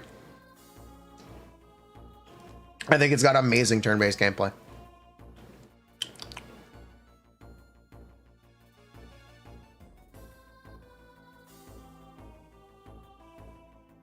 Monster Hunter Wilds, we will be playing the beta for Monster Hunter Wilds.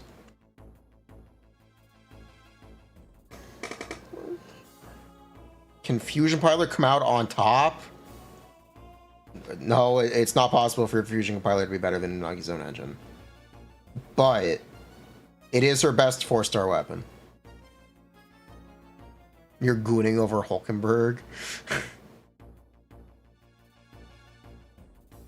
Boo-boo. What a tangent and a half. I'm gonna have to fix my gearing. Hold up. This.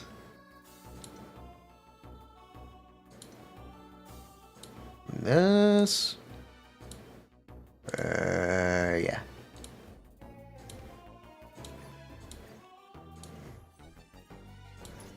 Okay.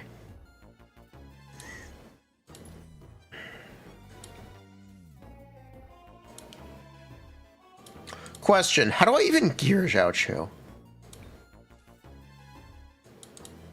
Genuine question. My Zhao Chu is E0 with no light cone. How do I gear this character?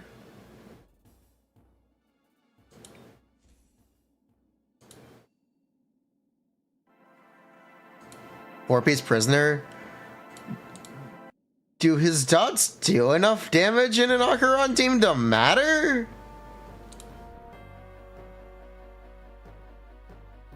Question.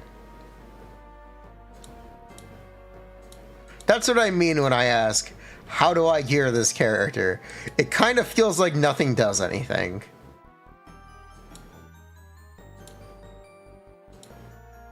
Oh, for Akaran, no, don't do anything? Oh. Okay. Oh, okay. E0 run wind set? Wind set, move faster. It'll do something, I swear. Okay. You know what? I have a wind set. I actually have a set for this.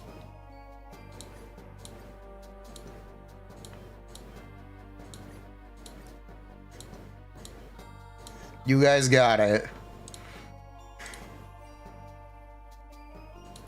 Windass 160 speed. Oh, I can't run 160. What the fuck? I can't run 160.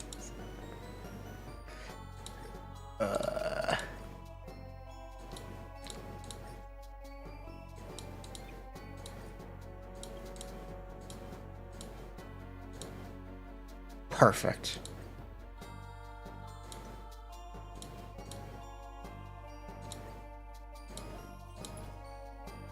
I got 159. Is that good enough? I got 159.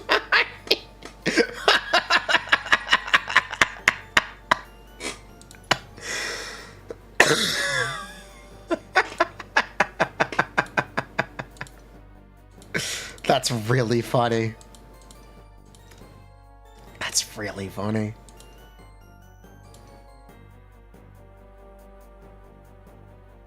Wajaja. What a true Wajaja moment. It'll round up, don't worry. Don't worry, it'll round up, it's fine. We're good. It rounds up. We're good, it rounds up. Trust, trust. I can actually run at more speed.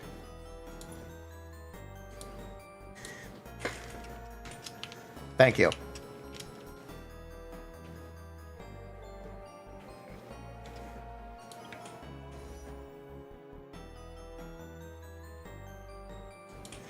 Look at his effect hit rate.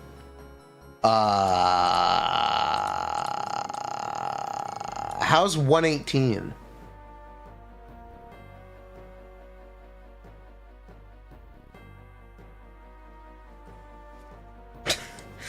Ass?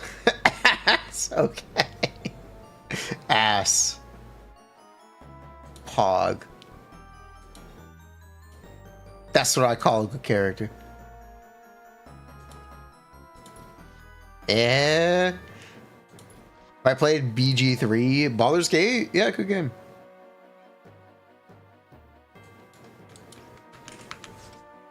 Whoever's saying good ain't no way.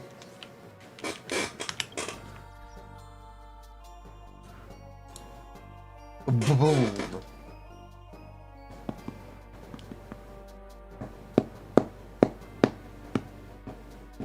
Von Quack. Lets him move 3 turns in 1 cycle. Amazing. My Ocaron's not zero cycling anything. My Ocaron's not zero cycling. Spoiler, chat. My Ocaron's not zero cycling anything.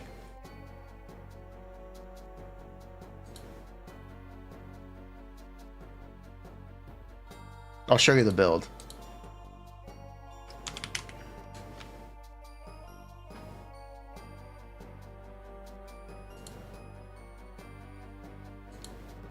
She's not that bad, is she? Okay, when I say I'll show you the build, I actually mean look at this topaz, because apparently I don't have her in my showcase.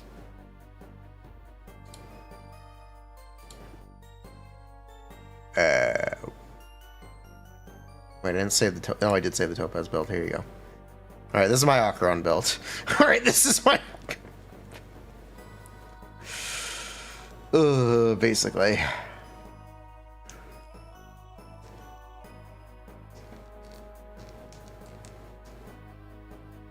Ocaron and Xiaochu are still fine. They're not good enough for my account. I don't know. They're not zero cycling, if that's what you're asking.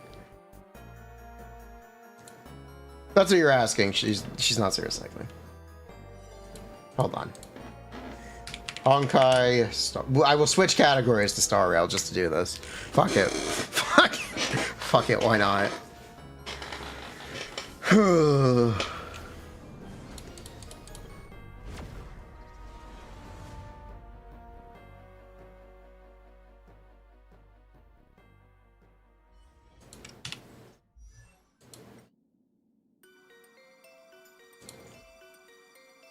All right, chat. You're gonna help me.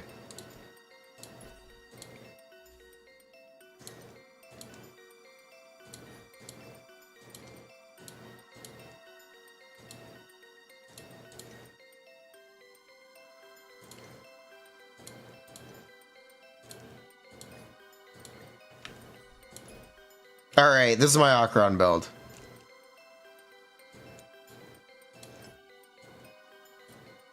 You're gonna help me with you're gonna help me find the problems.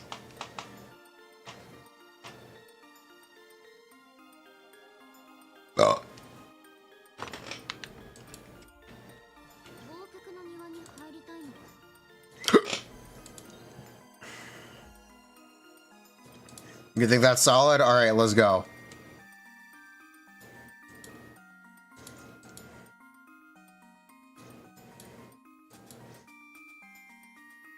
All right, what team am I supposed to play? Is it Robin? If it's Robin, am I supposed to run speed boots? Sparkle or Robin? I'm asking for one or the other. I'm asking for... Yes, Robin. No, no speed boots. Okay.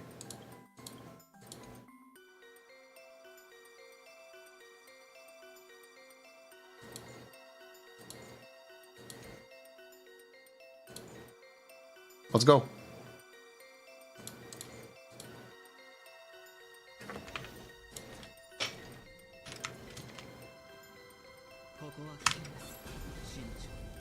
Wait, do I use Zhao or... wait, oh, no, you can't use both.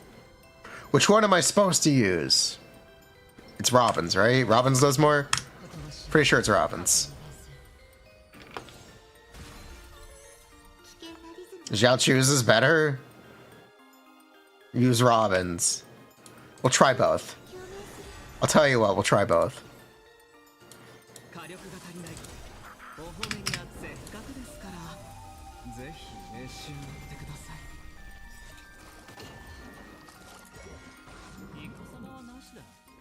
How long will it take to get the Robin ult? Let's find out. Perfect.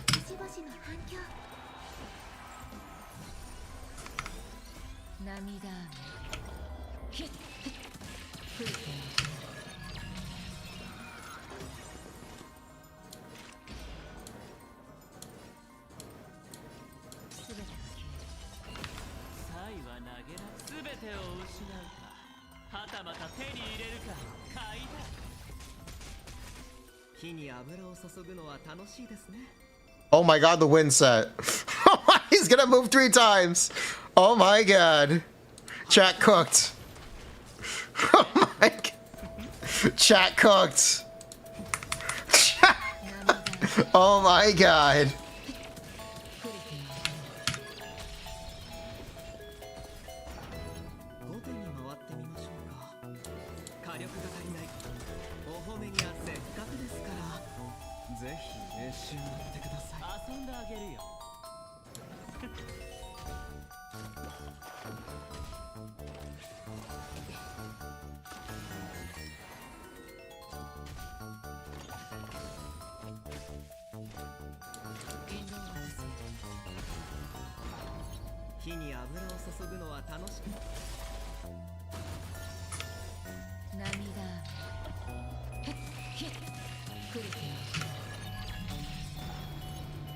Doesn't matter.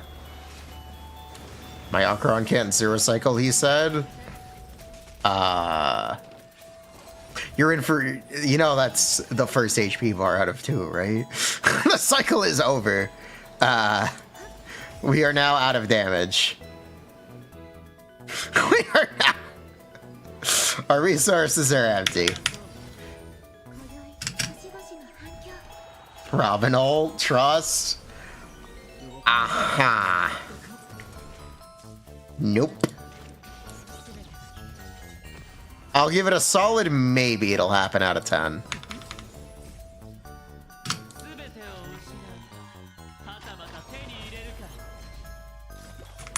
Alright, we got it. Let's see.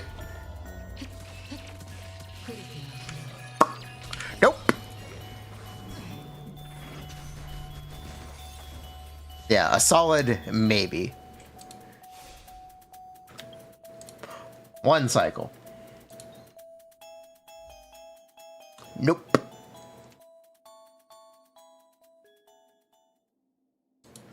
Close enough. Close. Aha. Should have gotten better relics skill issue, really? Go sustainless? No, I'm alright. Thank you, though. How fast is my adventuring? 135? right now. 135 right now. Time to ditch Zhao Chu, yes? Time to... Fine. Fine! Only because you asked so nicely.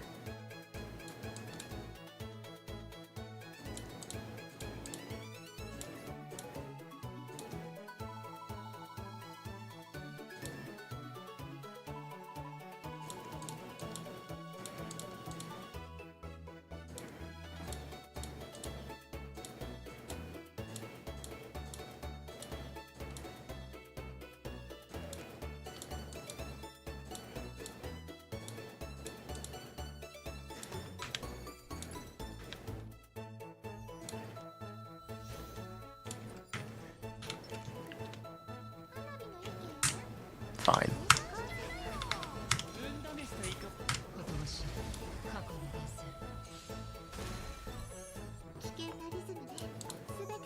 First Hoyogen removes flat stats. Never. Those are a permanent fixture. You can't get rid of them at this point. Never. Those are permanent. I'd be shocked. I would actually be shocked.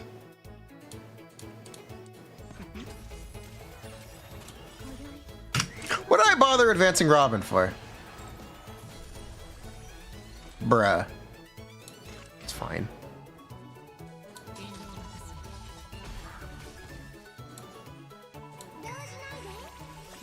What a butt shaky moment.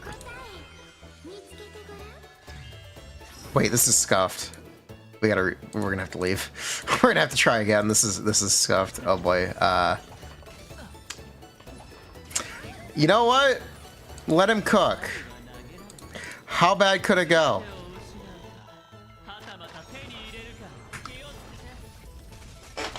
How bad could it go? Let's see.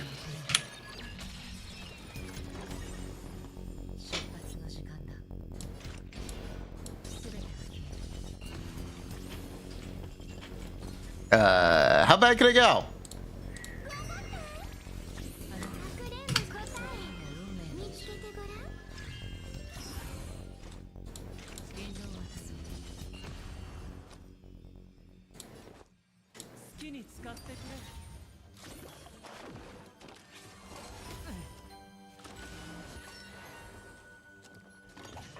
Is this the awkward part where I ask the question? Do I try to kill this health bar here? Without the Robin ult. Oh, I need to. I actually need to try. Okay, hold on. We're not gonna get another, we're not gonna get another chance. Yeah. We're not gonna get another ult. Save it? Yeah, we're not gonna have that chance. The cycle's over. The cycle's over. We're out of time.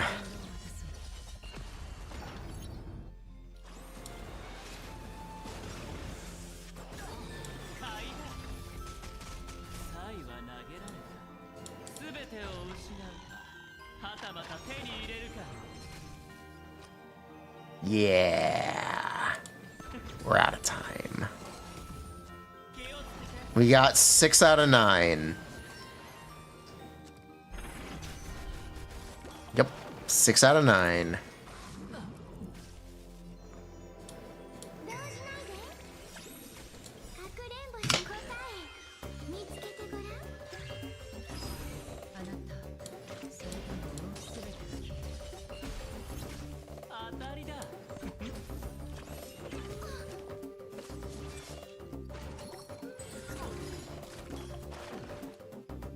Well, this is really, really unfortunate. -1 cycle, Giga Chad. -1 cycle!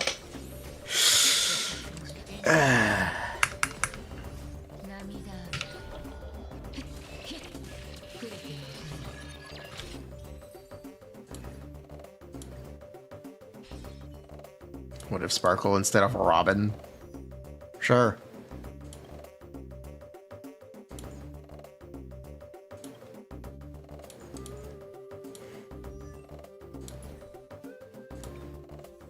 Let's see.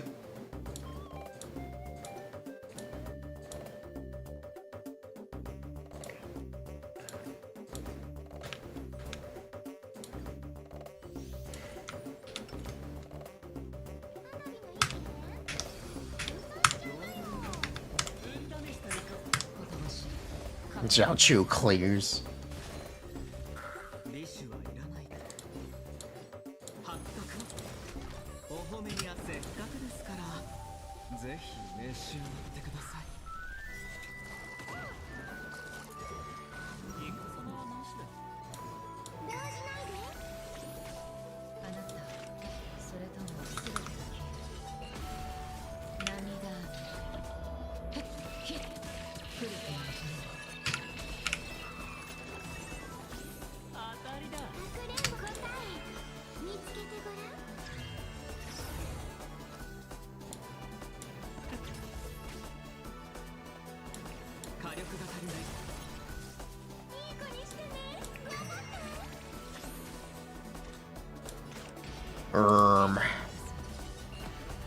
We are out of juice. Juiceless. If he high rolls, we'll get the Archeron ult, but yeah, okay. He's not gonna kill, which means you just have to commit.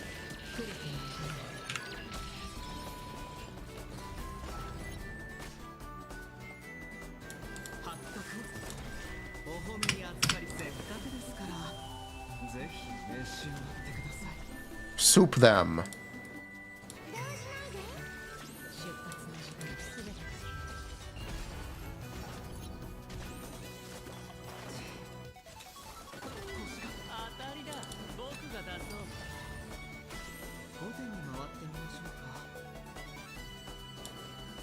Oh, we can just do this.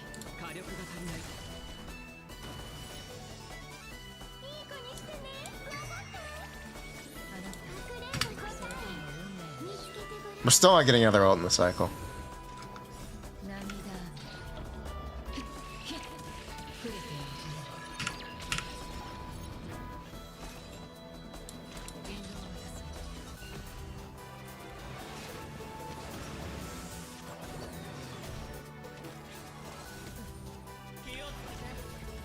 Yeah, we're still not getting another ult in the cycle.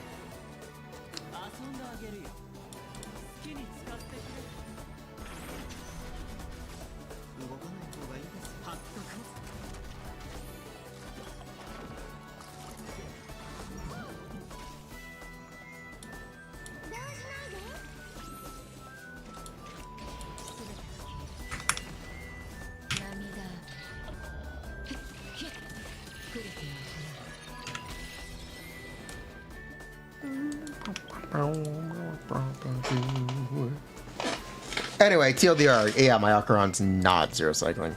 Do I care? No. Fraudcron.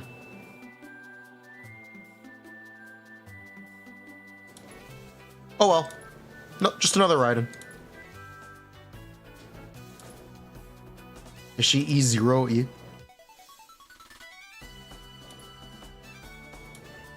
Just another Raiden.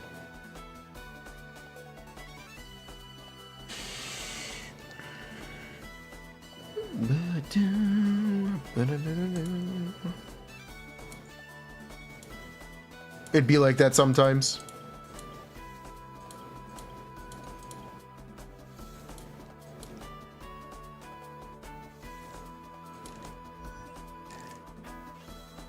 Pull E2. Nah, I'm good. Nah, I'm good. Genuinely, no. I'm good. Thanks, though. I appreciate the offer. I choose to believe they will make a Nihility healer. And her E2 won't do anything. I choose to believe that's what will happen.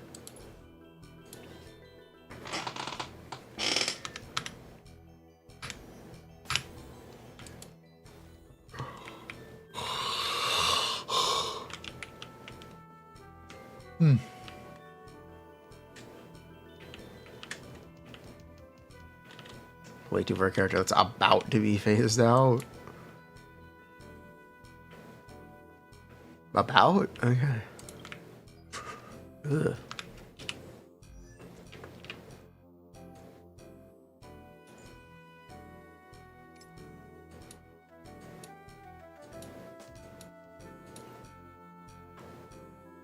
Hail the Healer would mean you can play 2 Harmony with E2. Yeah. Except for the part where Xiaochu is too important for stack generation. But yeah, you get the idea.